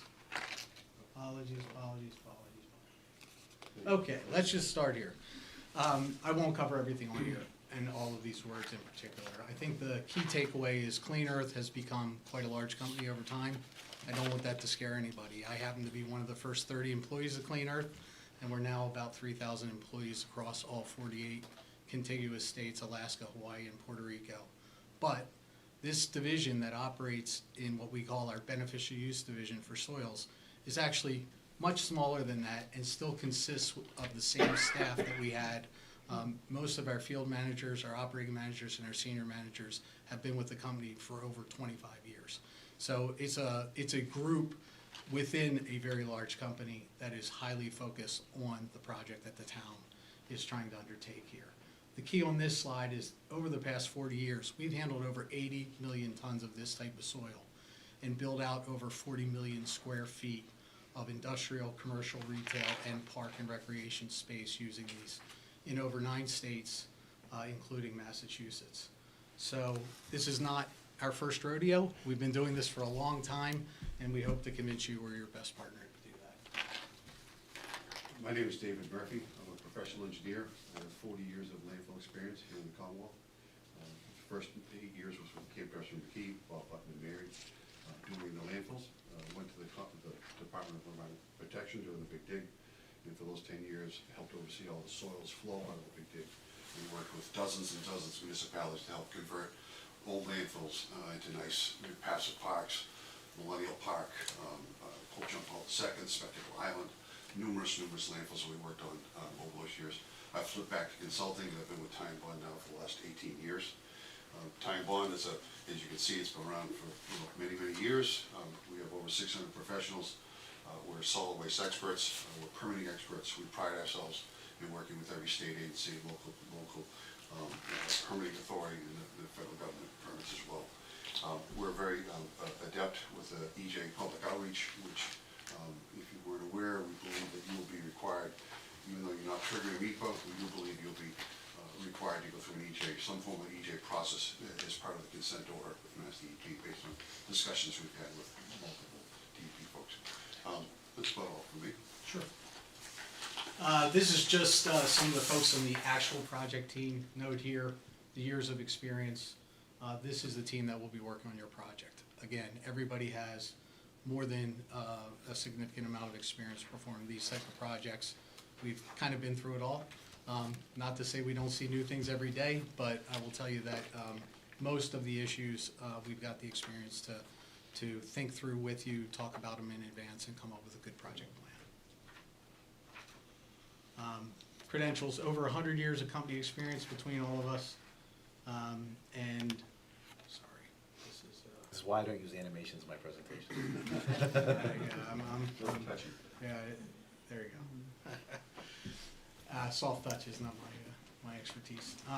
We have the relevant experience here within the state as well. Our most recently completed project was right up the street, right up the road in Grafton, where we completed a former municipal landfill closure and redevelopment using over 200,000 tons of COM 97 soil.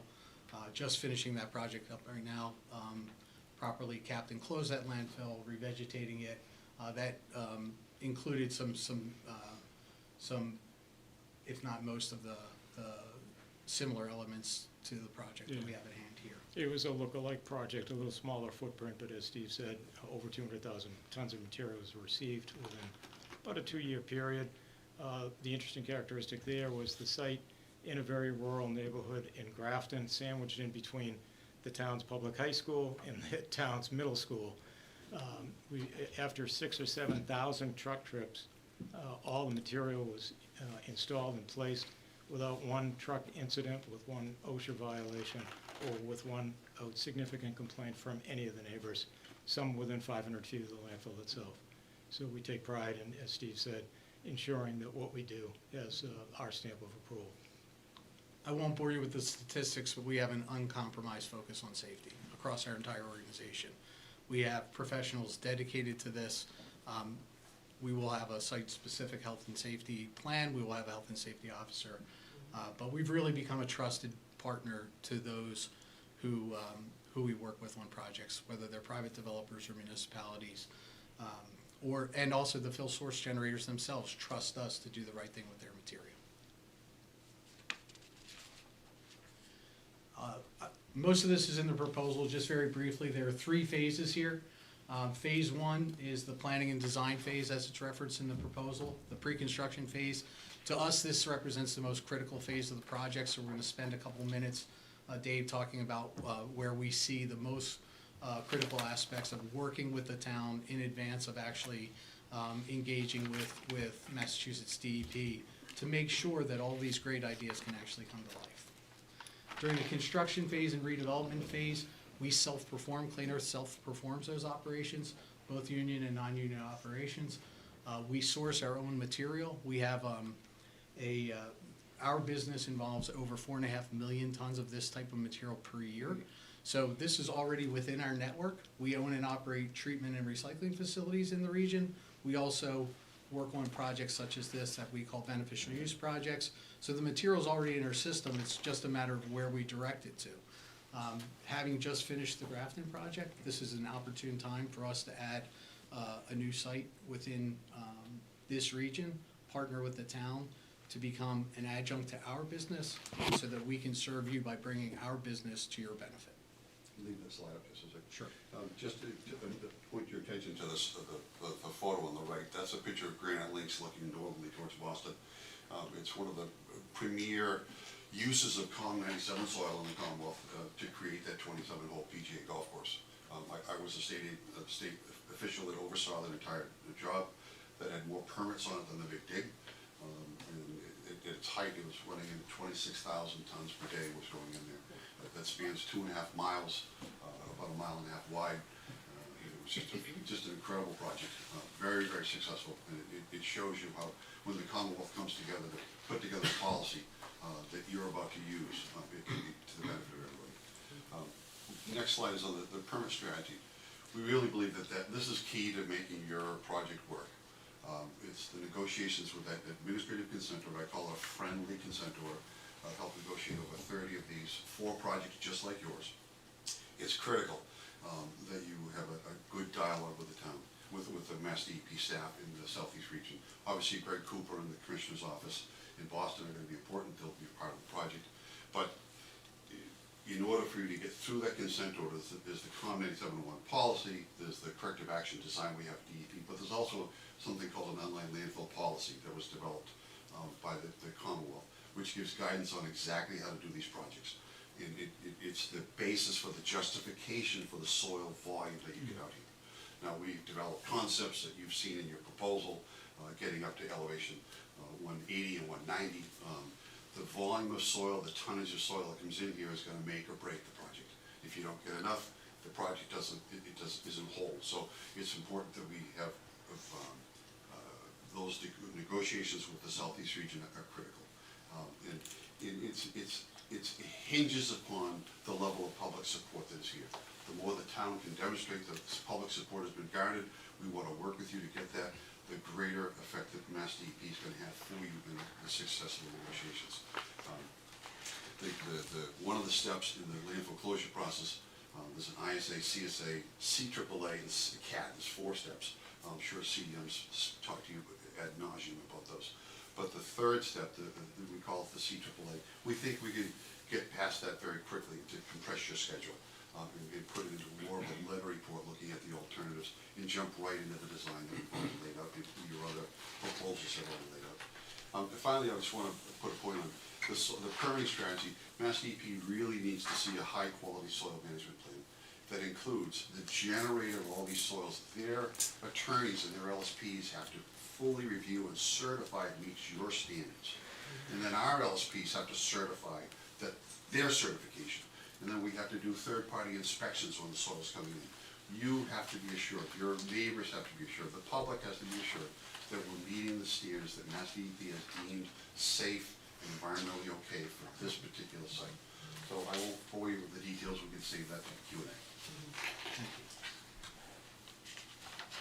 One of the other critical success factors has been spoken about before, and that is community outreach, community engagement.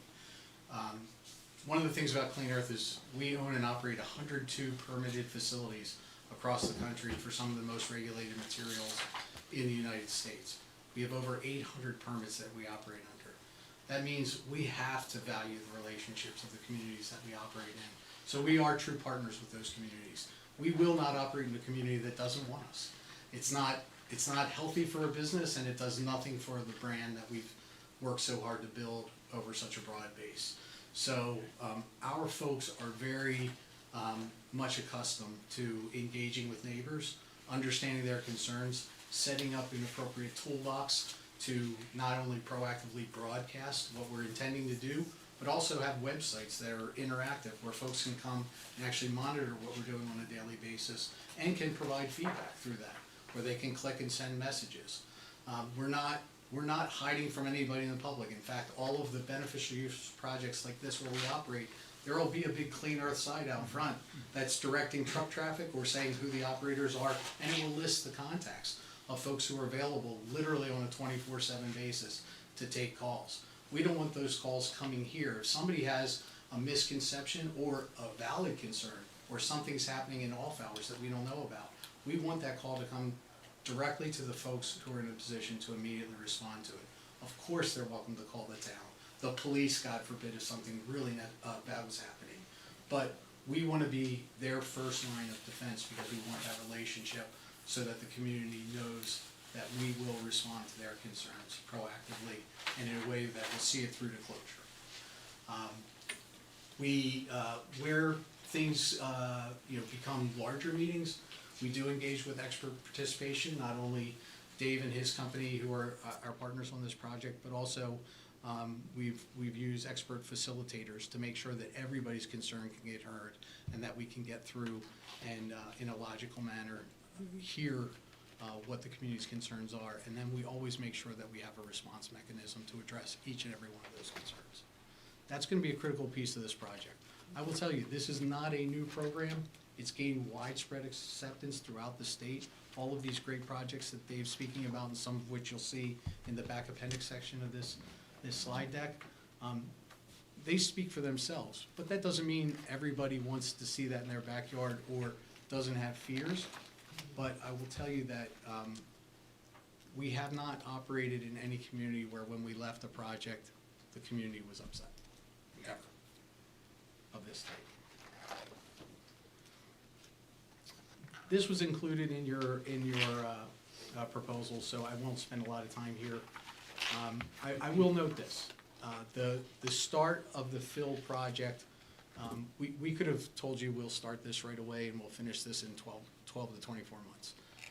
Is it physically possible? Yes. Is it likely? No. Is it something that we would want to stand back in front of you next year and make excuses as to why we didn't get there? Absolutely not.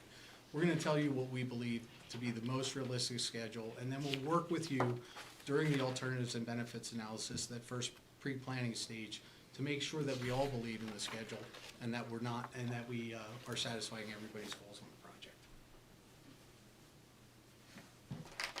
We have assumed that we'll have agreements executed with the town within 45 days, and that we are very confident we can negotiate and execute an ACO, as David's spoken to with Mass DEP, within the following 45 days. We do think soil import operations would begin in 2026, and they would last about just a little over 2 years.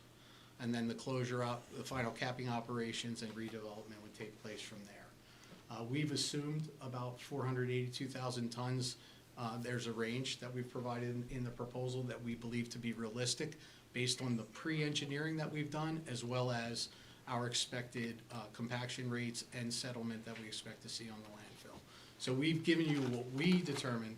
As Nick said, we view this as a public-private partnership. You're providing us a location to expand our business. We're bringing our business to that site for the benefit of the town. We're going to give you our business case. So that's our business case scenario for this site.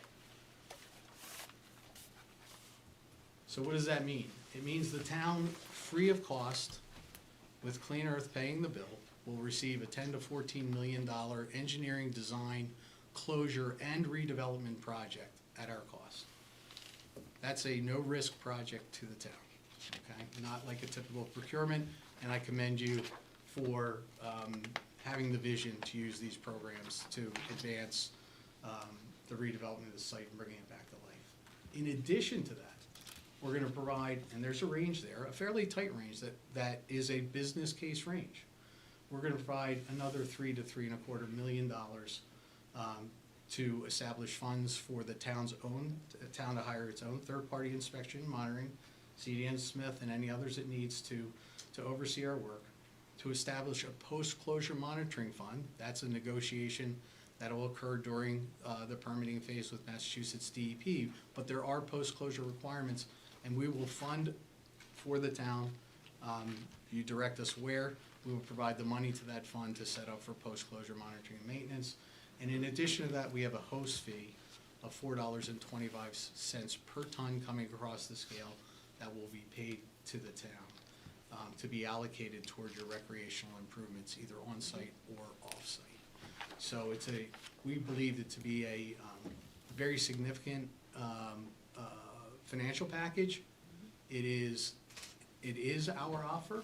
It is our proposal to our partner, and so we are without reservation that we will have a successful negotiation with Massachusetts DEP together to enable this to happen.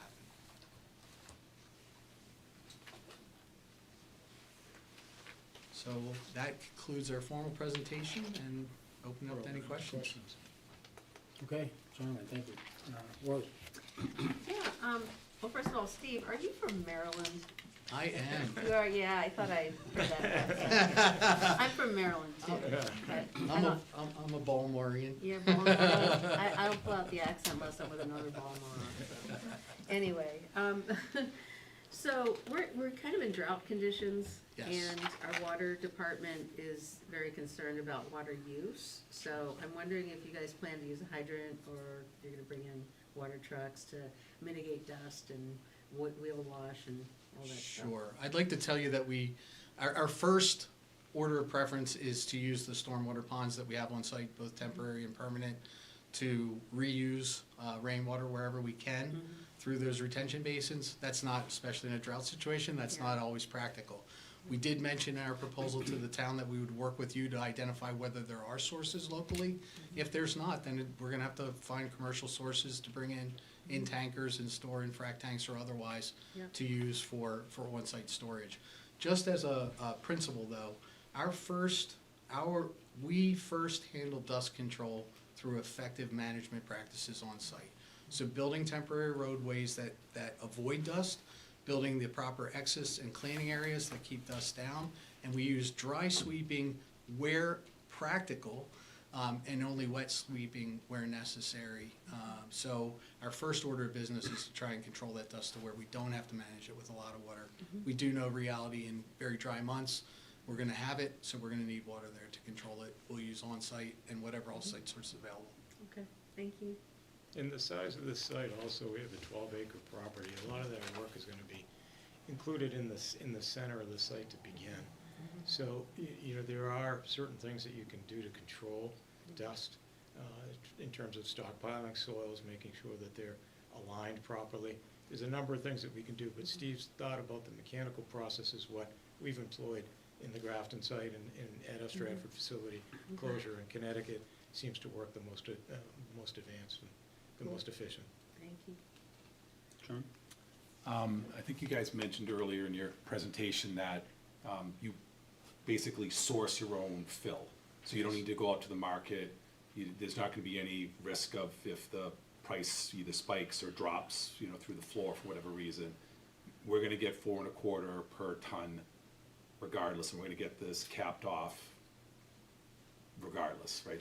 There's no risk that the market's going to, like I say, the EPA is going to switch their regulations and all of a sudden, you know, the price just plummets for whatever reason, or. The direct answer to your question is yes, we're taking responsibility for that. Okay. In sourcing material, we do go to the market, but we don't go to the market comes to us. We're the known and trusted provider of finding the correct disposition facility for excess soils and low-level contaminated soils generated by infrastructure, industry, DOT, ports, and municipalities, quite frankly, across the state and the region. So that fill material, we have 25 active salespeople full-time in this very space. Now that is more than just Massachusetts, but we are in the market. So the market's not something we need to develop. Our knowledge of what pricing is in this market is current. We've built it into our proposal. You are not at risk, we're at risk. So we have assumed that it will become 97 soils. I think that's a logical assumption, given that's the program we're permitting under. Beyond that, the risk of the market bearing those soils is always more of a timing risk. We believe wholeheartedly, we've given you our business case with you as our partner. That's our joint business case of what's out there. We're not proposing it to you as an at-risk. We know that you're not funding this. We're not asking you to sign a contract that says that you're ever gonna stroke a check to Clean Earth. That's not what this is. I just want to add a little bit, that time bond represents over 1,000 clients a year, and we 50% municipal, 50% private. So we have a large LSP team that is working on soil management. So we're routinely sending soils oftentimes to sites, and this would become a premier site, clearly closest to Boston. So there's not only to do with Clean Earth, but Time Bond will be participating with that soil management. So I said I wouldn't be wordy, but I just was. You'll get a cap closed site plus $425 a ton and some other funds put into funds for you to use. So it'll be a tremendous project for the community. It'll take an asset that has been underutilized for a long time and has been seen as a risk and turn it into a benefit for the community in many ways. Tiffany? First of all, I'd like to thank you for being here and for participating today. And as we're interviewing 3 firms, I'd love to hear from you what makes you feel like you're the best fit for Rockland and this project specifically, and why should we choose your firm? Well, I think you've done the hard work. You're sitting up here entertaining this, which is the hardest part of our job, is to convince our partners that this is a good and viable project. From here, what you need is you need a partner that you know is financially strong enough to make this offer and stand behind it, has the technical and physical capability to perform this work, meaning we have the operators, we have the machines, we have the personnel, we have the engineering partners, and we have the experience to know what we're getting into ahead of time. This isn't a first-time trial for us. So you have an experienced partner who's going to be your partner with this. And at the end of the day, I think what you get more than anything is you get an organization as your partner that has tremendous integrity that they bring to the project. And I don't want to undersell that, because at the end of the day, you're sitting up here and you have to face your constituents, your neighbors every day. I was a commissioner of my township, and I chaired our municipal authority for many years. At the end of the day, that's the people that you're serving. You want to be as proud. You want to stand on the podium at the end of this project and be as proud of your partner as your constituents are of you. And I think Clean Earth is that partner that you'll be proud of. Thank you. Steve? Thank you for coming today. One of the big questions we get from our constituents as we talk about this project is they hear, hazardous fill, contaminated fill, and it throws up red flags. What do you mean you're going to do that? Right by wetlands? What are you crazy? Can you talk a little bit about the COM97, any other fill that you may be using, and just explain for the community what those are, what types of contaminants may be in that soil? Sure. I'll start with the market side and let Dave address the contaminant side. In general, what we're talking about is excess construction soils that are coming from this region, right? So it's the same soils that are moving around every day. As time has gone on, those sites were filled with things in the past, whether was material moved around that wasn't tested at the time. Over time, there became what we refer to as historic pollutants, very similar to the same things that you find in any urbanized industrial area, certainly beneath highways in metropolitan areas such as Boston. I think at the end of the day, it's not scary material. The scariness is if it moves unchecked. What Mass DEP has enabled is for this landfill, which is an unlined historic landfill, to be used as a site to bring those soils and put them beneath an environmental control that's going to better control what's in those materials, but also what's even worse beneath them. So it's, I call it the Hippocratic oath of dirt. First, do no more harm. So you're bringing in material that are better in characteristics than what you have there, but then you're putting it underneath a control that makes sure that neither what was there or what's put on top of it ever becomes a problem. So that's, from my perspective, from the market side, it's coming from literally anywhere you put a shovel in the ground could be a source of material for us. Regulation causes us to have to test those materials now when they're excess fill to be moved, and when you find those historic constituents, which could be low levels of organic chemicals, components of hydrocarbons, gasoline, diesel fuel, components of those aged over time, or low levels of heavy metals that are naturally occurring in soil. When you find those, you have to do something with them that's regulated, which leads to COM97. Mass DEP spent a lot of time, their scientists, their risk assessors, their engineers, going through and establishing levels that are safe and risk allowance to a site like this. I call them construction impacted soils. You put a shovel in the ground anywhere within 128 in the Boston area, it's going to trigger some level of low-level contaminant. Construction impacted soils. The department has said that these levels in this COM9701 policy for unlined landfills is safe for the town of Rockland to take in, provided there's proper engineering controls, dust controls, and stormwater controls, which we will have, in placing a cap on it. It's been very successful. It's in dozens and dozens of communities across the Boston area have taken these soils successfully. And so you know that the department, this is a 1997, COM 9701, when it came out of the commissioner's office, It was the first policy in 1997. It's been in place since that time, and it's been deemed as a safe policy. Thank you very much. All right, I just got a couple questions. What do you project as the effect on abutters during the construction of this project? I'm sorry, to abutters? True abutters, yep. Yeah, so I think our goal would be that this would be no more effect than any other construction project of its size, which means it's going to be a temporary, a somewhat lengthy but temporary inconvenience. So there's traffic concerns that we'll have to work with the town to make sure we mitigate and minimize and keep an open ear to see if there's anything we can change or tweak during the process to help. There's always concerns for dust, but our job is to make sure that's not a concern. There's noise concerns, construction equipment, backup beepers. They're components of health and safety. We can't eliminate those.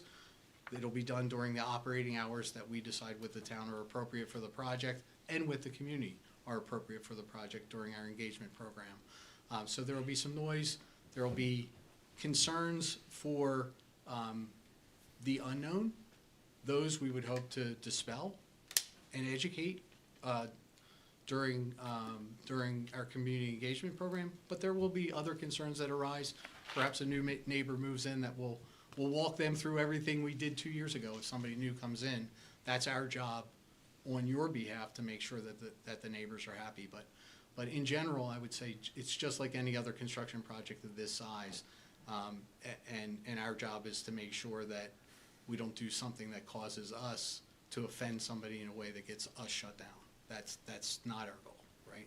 So it's to make sure we don't experience that. Okay. Yeah, a lot of the issues are traffic related, truck traffic related. This site happens to sit in a location that is served by commercial roadways for the most part, VFW and Route 228, which is a state road. We've designed and estimated what we thought the truck count would be based on our constructability and the volume that we anticipate to reach final grades. And that is not intrusive. Based on what I've seen, truck traffic, and I have kind of sat out there and watched over time, I think we'd blend in nicely. We're talking about working 5 days a week for the most part, normal hours, with the potential to work a Saturday here or there with community involvement, engagement, and acceptance. So I think that, as Steve said, most of these issues are no different than they would be on any other construction project. Okay. And can you just describe how your design of the project will prevent potential stormwater runoff? Sure. We'll follow the Conservation Commission guidelines, the stormwater management rules, and Mass DEP rules for landfills. We'll have 2 stormwater retention basins that will control that. There will side slope swales that will direct the water to those basins, and we will control the flow so there'll be no increase in flooding downstream. And those will exist, pre-construction and pre-import of soils. Those management tools will be in place along with other erosion and sediment controls. We provided a pretty detailed project mobilization plan sample in our proposal. Yeah. It's a start. Obviously, it gets modified as we sit down with the town and go through our original planning process. But that tells you that those controls go in up front. So that's not a if we need it, it's a must do, have to have it, and has to be maintained throughout the duration. I don't know if this hurts me enough, but I'm also a Situate kid, so. There you go. That might hurt. Thanks for coming. That's my opinion. So with that, gentlemen, that's all the questions that we asked the other firms that came in and presented to us. So that we'll end the presentation. If there's anything else you guys want to leave us with, if not, we just wish you well and thank you for a thorough presentation. Thank you for your time and consideration and the opportunity to propose to be your partner. Perfect. Thank you guys. Happy holidays. Oh, and we're not gonna be making a decision tonight, obviously. We're gonna wait till just after the holiday, our first meeting in January. We should be able to get back to you. We'll go through the proposals as well as what these interviews consisted of, and we'll make a decision tonight. Great, All right? thank you. Thank you guys. Appreciate you. Bye-bye.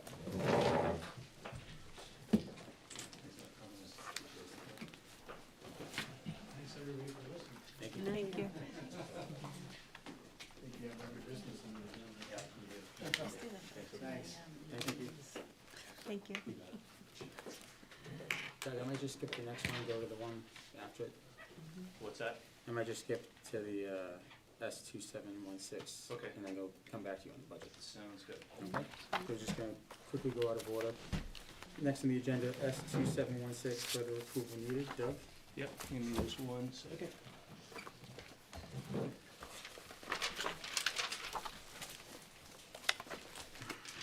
Okay, thanks. So as the board knows, town meeting passed our charter update. We have a special act charter, so what that means is we draft the amendment and send it up to the state legislature to have both the Senate and the House pass it, and then it gets sent to the governor, and once the governor signs it, it's a law, and it's effective immediately. So what's been interesting during this process is one thing was we found an error, a typo, when the Senate was looking at the document as it related to the appointment of the assistant town clerk and how that was supposed to be worded. There was a typo in it. We requested that to be corrected, and that has been corrected. In addition, there's been a ton of review of the charter from Senate counsel, Senate attorneys, and from House counsel. And as the Senate attorneys went through this, there were a number of very minor wordsmithing changes that needed to be made, which were fine. They made those changes, they passed it. They deemed them all to be insubstantial and not significant, didn't require any select board votes. So they send the bill to the House, and to my surprise, the House attorneys have requested a select board vote to confirm those changes made by the Senate attorneys. So it's, in my opinion, it's kind of unusual because it's sort of the House attorneys saying that the Senate attorneys' changes were significant, even though the Senate attorneys, who were the ones that made them, said they weren't significant and they weren't substantive. So I reached out to Rep. DeCoste, who's here in the back of the room, asked him to see if he was able to push back on that, but long story short, you know, you need to take a vote tonight to confirm the changes that the legislature is requiring. I did have further discussions with our town council about it, and just wanted to reiterate that, you know, what's in the Senate bill, you know, is, you know, it's based on what town meeting voted. There's been literally months and months of review, again, by not just Senate council and House council, also by the Secretary of State Elections Division, and some of these minor tweaks need to be made in order for it to be legally binding and in order for it to get passed and to be effective.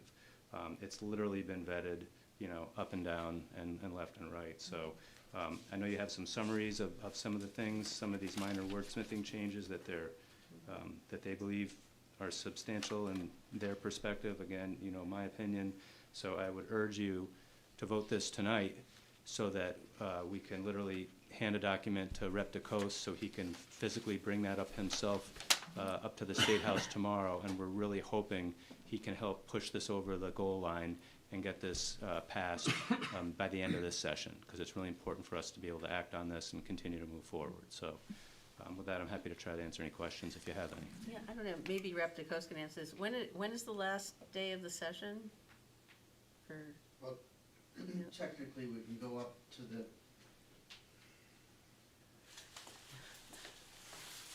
Come on up.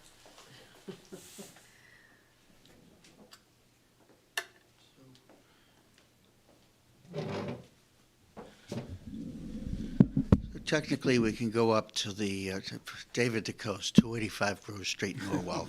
How about that?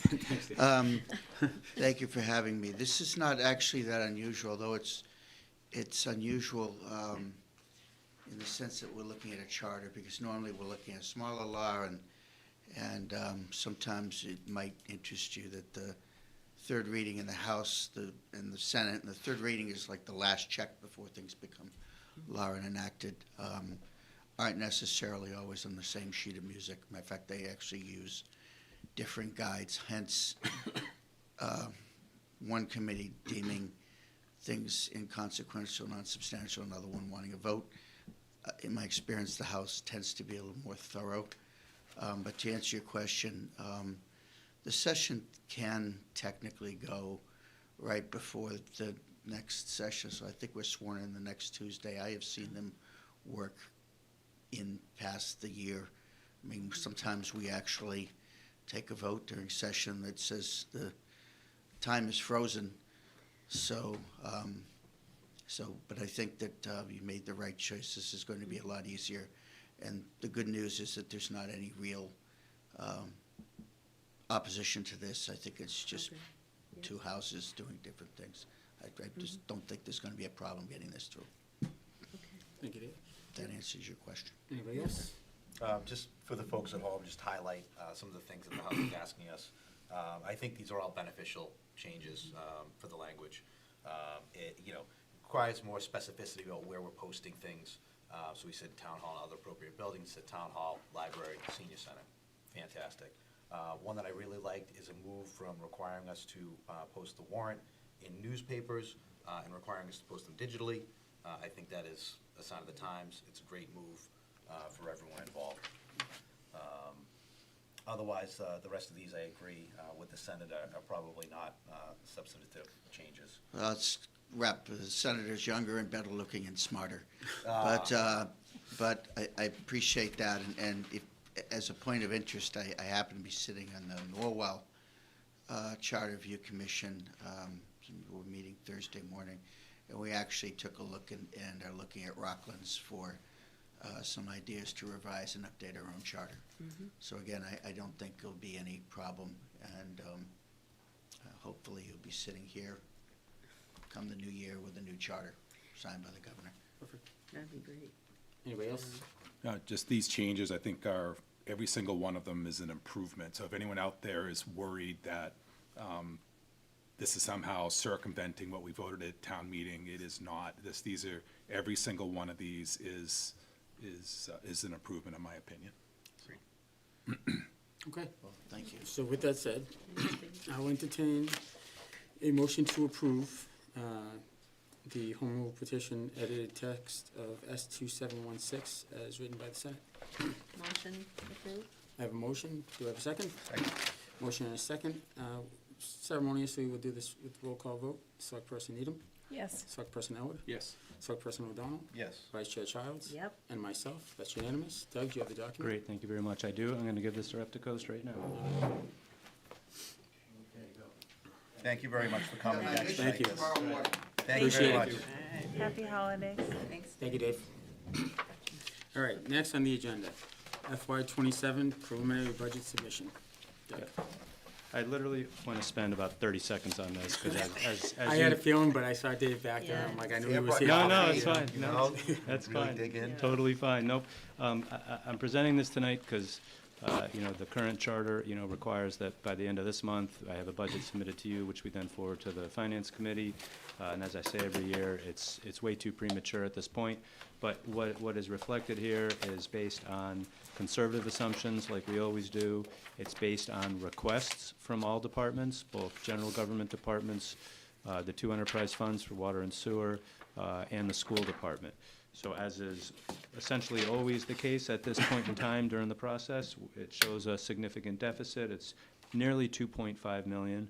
And that this is going to probably sound a little crazy, but I was actually pleased, because I thought it would be even worse than this, to be honest, given my given my fears about health insurance and county retirement assessments. I actually thought it was going to be worse. So, It's easy for you. so the big two issues again, health insurance, which we're doing everything we possibly can to control, and our Plymouth County retirement assessments, which is out of our control, although I am learning that some of our neighboring communities are having some county officials coming in to try to look to see if they can stretch out and extend the period of time to repay, to get fully funded, so that we could have a little bit of relief in our budget. Don't know if they're making much headway. I'm going to keep my eye on that. Maybe we'll do something similar if there's some value in that. The point being, we're really closely monitoring health insurance, county assessments, and as is always the case, unlike the federal government, we have to have a balanced budget. We will present a balanced budget. I will not present something to you that's going to request an operational override. I know that is not in the cards for anyone in this community at this time, so we'll figure it out. And that's really all I wanted to do, was meet the deadline and let you know that we'll keep working on it and we'll have more to share in the future. Perfect. Thank you. Quick question. Sure. Just for my own education. I see that the state aid projection is essentially level from FY '26 and FY '27. Right. Do that typically increase, or are we just being conservative there? Yeah, by so keeping the same at this rate? point in time, we generally just keep it level funded because we don't know. Then what we normally do is we wait for the governor's budget to come out, which is usually not in the first year of a new administration.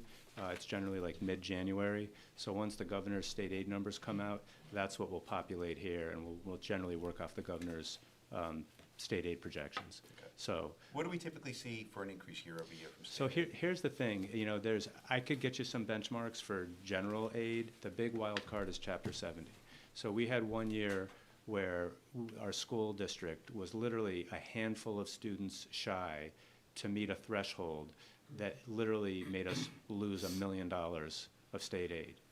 The next year, I think it was, we were over it, and we got that big increase. So Chapter 70 is really one of the most volatile and largest pieces of state aid. Things like, you heard the term UGA, the unrestricted government aid, that tends to be more consistent, but it's the Chapter 70 that's like the big wild card. So I'll work closely with the school department to understand where their enrollment is and what their expectation is. I mean, we've advocated hard to, make adjustments to that because of all the reasons why you all know just as well as I do what we're doing here. But we generally just try to be conservative at this point, and then, like I said, but when the governor's budget comes out, we'll plug it in there. We'll really look closely at those initial Chapter 70 numbers and see where we go. Thank you. Yeah. Okay. Next on the agenda, other new business not reasonably anticipated. Doug? I have none. Okay, old business, license renewals. All right, the voice of Rockland's back with us tonight. Steve, take it away. Yeah, feeling better this week. All right, up this week, Common Victualler, Mima's Cuban Cafe, 200 VFW Drive, Harmon Golf and Fitness Club, 168 Concord Street, Burger King, number 3708, 1333 Hingham Street, Spicy Edamame, 434 Union Street, The Hole in One, 482 Market Street, King BB's Pizzeria, 440 Union Street, Santa Fe Burrito Grill, 100 Market Street, Entertainment, Harmon Golf and Fitness Club, 168 Concord Street, Lodging, 92 Church Street LLC, 92 Church Street, Class 1, Leisure Woods, 31 Leisure Woods Drive, Live Oaks, 680 Union Street, International Motorsports LLC, 7 Market Street, Class 2, Advanced Auto Center, 409 VFW Drive, Dennis Auto Body, 277 North Avenue, Trust Petroleum Incorporated, 104 Market Street, International Motorsports LLC, 7 Market Street, Andrade Auto Services, 250 Webster Street, Used Junk Dealer, Nostalgia Games, 155 Union Street. Okay, do I have a motion to approve pending all obligations are met? Motion to approve? I have a motion, do I have a second? Second. Motion and a second, all those in favor? That's unanimous. Okay, next on the agenda, the Banner, 167 Union Street, requested license renewals, all alcohol inholder, common vic, entertainment, automatic amusement devices. Doug? Thanks, Mike. So this is a little tricky. I know the board has a lot of background in the issues we've been facing with the Banner.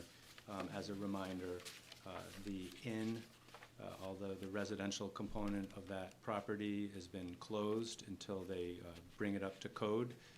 We've had a number of discussions here. I won't beat that to death. But what they've requested and what's in your packet, there's a lot of information. It includes the applications for all those licenses that you just read.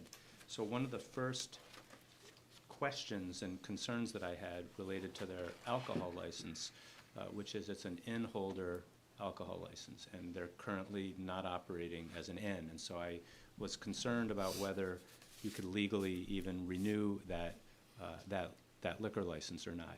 If you did not do that, if you don't renew it, the only other option would be to start the process for a new common vic liquor license. But that's going to take them months, and months not because of us, but because of the State Alcoholic Beverages Control Commission.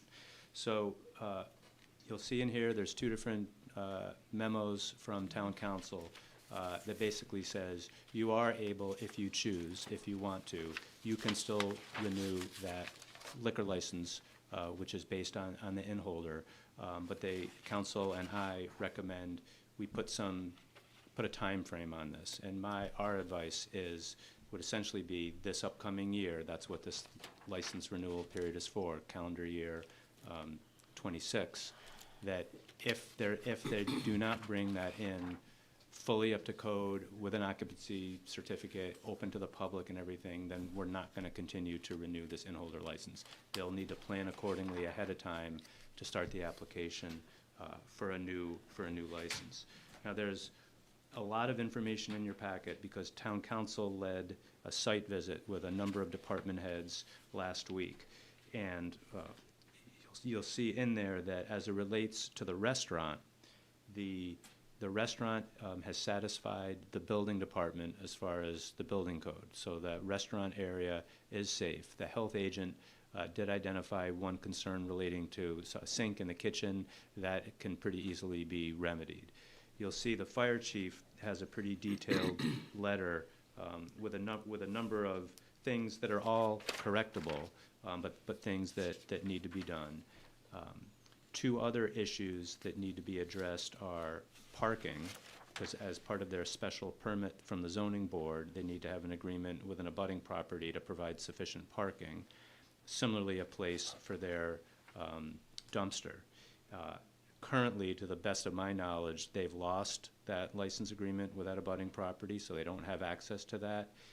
They've asked about putting their dumpster in the patio area to the right of the building, but as you'll see from the fire chief's memo and emails, he does not support that. He thinks that is a fire hazard. So if you choose to renew their liquor license, which I would recommend you do, I would very clearly have it be contingent on a number of things.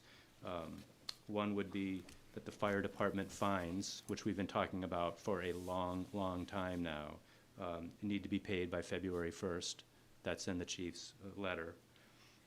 That again, it also be contingent on complying with any code requirements from the building department or the Board of Health or from the fire department, and that they are in compliance with the zoning board's special permit conditions as it relates to parking in the dumpster. With all of that, I'd feel comfortable giving them a renewal for another year so the property can remain open, that business can, continue to provide a service, but putting them on notice that, again, that this would be the last renewal for the inn holder category, and that if they're not truly operating an inn, and that's a question I was talking earlier with Courtney and Allison, maybe the inn holder is not the right category for them. Maybe they're actually operating more like a lodging house or even just traditional residential. I think that's something over the course of this year, town staff could help them kind of navigate what's really like the best category, but to not have a business shut down and not have blight and all those problems that come with it, I think it would be appropriate to renew it with all the conditions that I just listed. So with that, I know Courtney's here. She could answer any questions that I'm not able to, but maybe I'll see if you have any questions. Any questions, concerns from the board? I have concerns, for sure. Of course. For sure. I would never want to separate a liquor license from any establishment in Rockland to harm their business. On the other hand, we've given Bill Berry many, many chances, and every time he comes back here, every time his lawyer comes back here, even tonight, we're just freaking disappointed in time after time after time. And, why should he play by his own rules and have us give him what he wants when everybody else does their due diligence in town and pays their taxes? He's behind way behind his taxes, right? Is that right? Yeah. Yep. As well. So Can I interrupt you to make a point about the Yeah. taxes? Because that was another note I had. Yeah. If taxes become more than say 12 months overdue, Yeah. you could pull the license, and you could have that be a condition here as well. I don't know exactly how many months behind they are, but if that's something you feel strongly about, which I agree with, you could put a condition there that if you're more than say 12 months behind, we're going to revoke the license. So I hear that point, I just wanted to throw that out as an option. Yeah, I'm just, and I'm sure the other members up here are completely frustrated with him. And the other option is, you can opt to not renew based on all the concerns you just expressed. That is another option. So I would caution against non-renewal of the license, taking away the license from that building causes that property to lose its value. I think it's also important that, if we're looking to have that building, that property be successful, whether it's Mr. Barry or whatever, the license has to stay there. Yeah, right. With that being said, obviously, we have some disappointment in the process of what he hasn't been able to accomplish yet. But without the liquor license, he'll lose the funding to accomplish any of those things as well. So I think it's important that we keep it and we reissue it tonight with the, the proposal that Doug had, that we have special conditions, conditional renewal, that he comes into compliance with ZBA special permit, hits all code requirements for inspectional departments, and that, the fire department fines are paid by 2/1. Yeah, I mean. I think it makes sense, and if we want to go further and say that if he falls beyond, 4 quarters behind on his taxes, then we can review, set up for review of his license. He already is more than 4 quarters behind. He's a year and a half behind. Oh, he's a year and a half now? Oh. So if he falls 8 quarters behind, I don't know. I don't know, I thought the banner was going up for auction. But those plans changed, and I They think did? at any point, we'd get our money back, we just put a lien on the property, and if any movement on it, so I'm not as concerned about that. I think it's just more a concern of getting that building up to the safety requirement codes, so that, we feel comfortable allowing it to operate as an inn, or as whatever it should be, listed as. But I think, pulling the license at this point would just guarantee the failure of that property, and who knows what that property would look like, what it would turn into, Right. Excuse me, Doug. If and when the license is renewed, what would do you know what the process would be for it to be reclassified, such as, just getting a liquor license for the restaurant pub as opposed to So it would. an inn holder? Yes. Or is that absolutely in and of itself, it's a separate license? It's a separate license. They'd have to Okay. start from scratch with the Alcoholic Beverages Control Commission, and so that process takes a while. Renewals are very quick.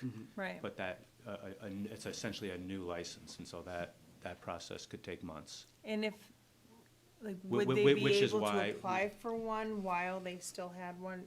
You know what I mean, just to try and. I think there would be a way to align it, so Okay. they could not be without a license, yes. Okay. But if you were to not renew it tonight and say, go get a regular common vic license, there would be a gap of several months until Right. that would be effective. But if you were to renew it, they could align it and convert it if they needed to. Okay, thank you. Mike, I agree with you. I think pulling the license at this juncture devalues the property significantly and prevents any path forward for the business to come into compliance, and frankly, to other options that he has on the table in relation to the property. I think we do need to take a hard stance. We've given him, you were meeting with Mr. Barry before I was elected to this board. Regarding this.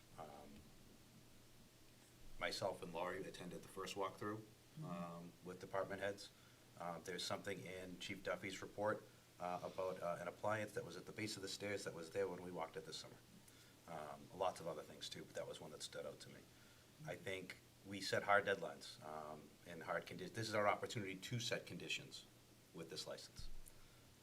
I think we take a firm stance on the 2/1 deadline for the fire department. If that's not paid, it triggers an immediate suspension. I think we have to give a little bit of time to get caught up with taxes, but to John's point, he's already very far behind, and he's accruing interest at 14% a day.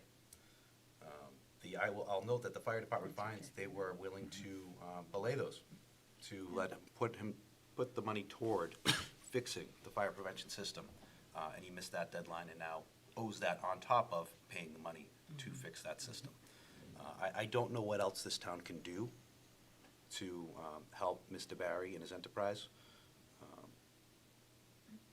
but I am not inclined to deny the license at this time, but essentially to be firm that this is it. Do we, as a general rule, withhold licenses from businesses who are behind on their taxes or get to the delinquent where they're more than a year behind? Is that? I've never encountered that Yeah. before.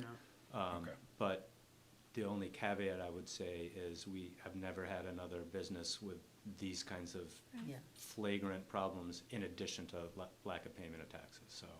Okay, it's a so bit- that is an option that we can Yes. exercise, but we collectively here have not exercised it. Correct. Not in my time, correct. So if we put a lien on the property, eventually, the property can still keep a liquor license, right? Yeah, okay, all right. Yeah, the lien would just ensure that we'd be paid back at any sale of the property, in Yep. exchange of the property. Yep. Or any kind of like, what's the word I'm looking for? Refinancing the property, we'd get paid back at that time as well, so. Just curiosity, John, so you said it was a year and a half? Well, I don't know if he paid his first and second quarter, just looking at that number, but technically, with any kind of FY '25 taxes, he would be considered delinquent at this point, because we're in FY '26. That's kind of Yeah, it the appears he's unofficial rule. or coming however up you on wanna a say year, that, yeah. I So, think. yeah, it's at least a year, just looking at the numbers, but he is delinquent. You know, if you're behind, if you're behind on your taxes, if you haven't paid the first and second quarter, you're kind of behind. But if you haven't paid FY '25, you're into a delinquent kind of status at that point. So, and that's where we hypothetically could start denying licenses. So, but I guess we don't want to pile on too much too. Yeah. But I don't know. I mean, would have he's felt digging his better own hole, I get you. but, if we yeah. included something of the taxes, if he, puts, $4,000 towards his taxes by Feb 1 in addition to that, or Or something, if just he- to, Yeah, if he stays, yeah. that at least hits half of what If he he doesn't owes from fall further, 25. if he doesn't fall further behind. Yeah, I Yeah. don't know. I don't know, I think what we've presented is okay. If you wanted to, like I said, we don't want to make it to the point where he just goes, just walks away from it too. So we're kind of walking that tightrope a little bit, but I don't know. I don't like the idea of him being that far behind on his taxes, still getting a license, but that just might be the collector and me talking there a little bit, so. No, I'm with you. You take it personal, don't you, John? You take it personal, don't you? A little bit, yeah, but I'm not the collector here, so I guess that's. You could, if you wanted to, give him a deadline of whatever you choose, 6 months to get fully caught up in taxes, or maybe even just the full year, because I talked about how if the inn isn't operating at the end of next Yep. year, we're not Right. renewing another inn holder, so maybe you say not only that, but you also have to be current with all taxes. That's Yeah. just an idea. Yeah, throw it in there. Yep. Throw it in the motion. So I'll entertain a motion to renew his innkeeper's all alcohol inn holder license with the conditions, all taxes be paid by 12/30, that he's current with his taxes by 12/31/26. That all obligations are met by 12/31, as far as the inn being open again by 12/31/26, and that by 2/1/26, all his fire department fines have been made. His code requirements for the Board of Health and other regulatory inspectional boards are met, and his ZBA special permit is satisfied. That's the motion I will entertain. Is somebody like to make that motion? So moved. I got a motion, do I have a second? Do we need to put language that it will we need to take additional action to suspend his license at 2/1, or can we make it a part of the condition? If you have in this motion that one of the conditions is that the He only has a fines license be paid by 2/1, or it shall be revoked, then it's just gonna be an automatic. You won't Yeah, need he to- only has a license if those things are met. Right. And if they're not met by that Right, date, but all the then- other deadlines are 12/31, which is renewal time. That's anyway, okay, right? though, Yeah. but this is, But it's this okay, is- we'll this is write it a all separate out. But I don't know if I want to say revoked as of 2/1. I would say suspended indefinitely. Oh, yeah, suspended. yeah, I'm not saying revoked, I'm saying Right. suspended at that Yeah. point, because it lasts for an entire year. But I just want to be clear so we don't get in trouble Okay, with legal games. so revoked, Suspend, 2/1 suspended. 12/31/26 revoked, Mhm. 2/1/26 suspended. Suspended until the fire department fines are Yep. paid in full. So Can I make that's- one point, though, before you vote? I should have stated the obvious. This is the liquor license associated with the inn. So this is assuming you're gonna approve the other license request, like the inn holder license, so. Yeah. Because if you're gonna approve this, but you don't approve the inn holder license, then it I just am doesn't make applying any to all sense. licenses. All right, Yeah. that's fine. I just wanted to make that point. All right, so that's the motion. John made the motion. Do I have a second? Second.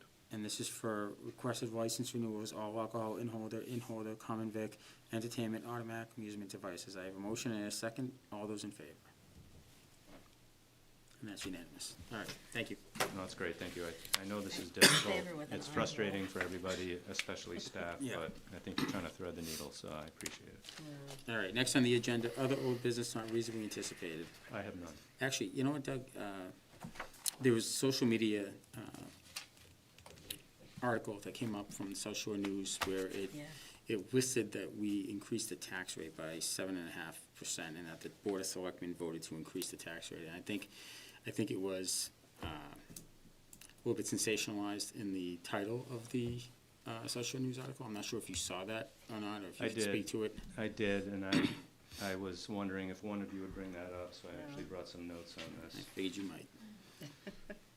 Because I saw them too. I Yeah. saw some of those posts too. So, couple things. I think you all know this, so this is really more for the benefit of the public that's reading some of these things. And this is part of what's difficult in our role about social media. So, state a couple obvious points. Number one, the select board does not set the tax rate. So I just want to be clear about that. You don't set the tax rate. Various town departments, in coming up with what the tax rate is, they input the town's levy and the town's total valuation into a state portal, a state website. And the result of that calculation calculates the tax rate approved by the state. You have the levy divided by the valuation. That's the formula. So the select board does not set the tax rate. That's number one. The only thing you do, which you did at that prior meeting where the town assessor had the classification hearing, if you recall, you did three things. You decided whether to have a residential exemption or not. You decided whether to have a split tax rate or not. And you decided whether to have a small commercial exemption or not. Those are the only decisions you made. You also don't decide to raise people's taxes. You don't have that authority. Any increases beyond 2.5% and new growth has to be approved by voters at town meeting and at the ballot. So when taxes go up by more than 2.5% plus new growth, it is voters that approve that. I know it seems like an obvious point, but people get confused about that. It's the $2 million ladder truck from the fire department is what made the third quarter and fourth quarter bills, as Meg described at the last meeting, increase by 7.5% on average compared to the previous tax rate. I asked her to run the numbers. Without that $2 million ladder truck, again, which was approved by voters, instead of 7.5%, that increase would have been 3.2%. So it would have been kind of in line with a traditional increase. I also wanted to remind folks that this increase associated with a ladder truck will disappear after those 2 quarterly bills are paid. It is a one-time, 1-year increase. And I say a year, we're really doing it over those 2 quarters, the third and fourth quarters, so that also kind of inflated the percentage increase. If the timing had worked out differently and it was spread over 4 quarters, it wouldn't have been as big. I also wanted to highlight again that this way of financing the ladder truck is the cheapest, lowest cost option for taxpayers because we're not borrowing funds. There's no issuance costs and there's no interest paid. We're just raising $2 million, then that tax increase goes away and we just pay it in cash. So That's the deal. That's the answer. You know, you guys don't raise taxes. You know, you present questions to voters, voters approve them. I've described what you actually do, and I hope that answers questions for people that have concerns. And I should point out that those South Shore News articles are AI-based, so sometimes they, get, some things are askew. And I want to kind of reiterate something that the assessor brought up last week, is that home values have risen over the last 2 years by 5.9%. Without the ladder truck, so we're about 3.2%, taxes raised at a percentage lower than home valuations raised, minus the ladder truck. Okay. Moving on, town administrator's report and correspondence. Doug? I'll keep it very brief. It's been a long night. Much of our time lately, we've been doing budget meetings with all our department heads, so we're a little bit ahead of schedule with that. We're just about done. We've also been working on the wage and classification plan with our HR director that we've mentioned. We'll have a presentation to you all pretty soon. And also, we've continued working with our neighbors on a MWRA water expansion to see if there's any possibility of pursuing that. So those are the three big areas we've been working on, and with that, I'll turn it over to you. Thank you, Doug. Select board comments. Comments and opinions expressed by individual members do not necessarily reflect the views of the board and are the opinions and comments of only the individual member. Select board member O'Donnell. All right. Nothing prepared tonight, but I did want to acknowledge the Rockland Police Department. I did send a note to Chief Zioli in response to the press release about the accused assailant in the Daring Square murder. It touched my family pretty closely. We're very close to where that incident happened, and friends really where it happened in their backyard. They were understandably shooken by the events. But what I told Chief Zioli, and I want to reiterate here, is that my confidence in the Rockland Police Department, Chief Zioli's leadership, and his lieutenant's leaderships, is that I wasn't worried for my family's safety in those moments immediately following the event. I knew RPD had it under control, and so want to thank them for their efforts. Of District Attorney Cruz's office, as well as Mass State Police, for their assistance. My kids were very interested in the state police helicopter hovering above my house. But I kind of able to steer them in a different direction so they could go to bed and wait until the following day to explain what happened. So again, thank you to Rockland Police Department, all the officers and detectives involved in the investigation. I really appreciate it.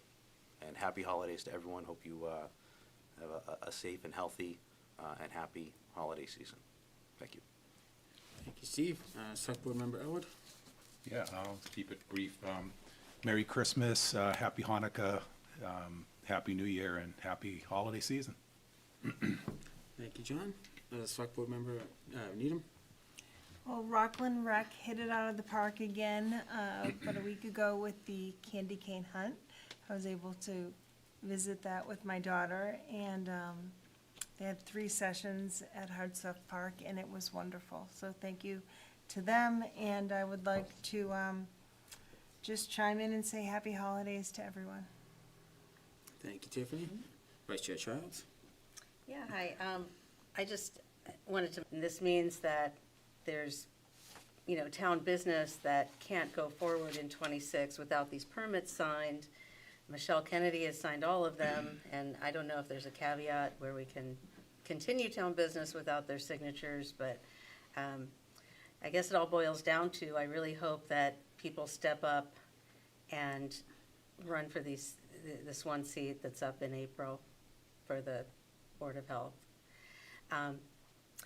And on the flip side, happy holidays, and I hope everybody, all your kids get what Santa is, or, they get what they want from Santa, so. Thank you, Lori. And since I'm losing my voice, I don't have anything tonight except happy holidays, happy New Year's, and be safe, and we'll see you guys next year. With that, I'll entertain a motion to adjourn. Motion to adjourn. I have a motion. Do I have a second? Second. Select board member Needham. Yes. Select Board Member Elwood, Sure, why not? Select Board Member O'Donnell. Yes. Vice Chair Childs. Yep. And myself. Thank you, everyone. Night. Good night. Good night, everyone.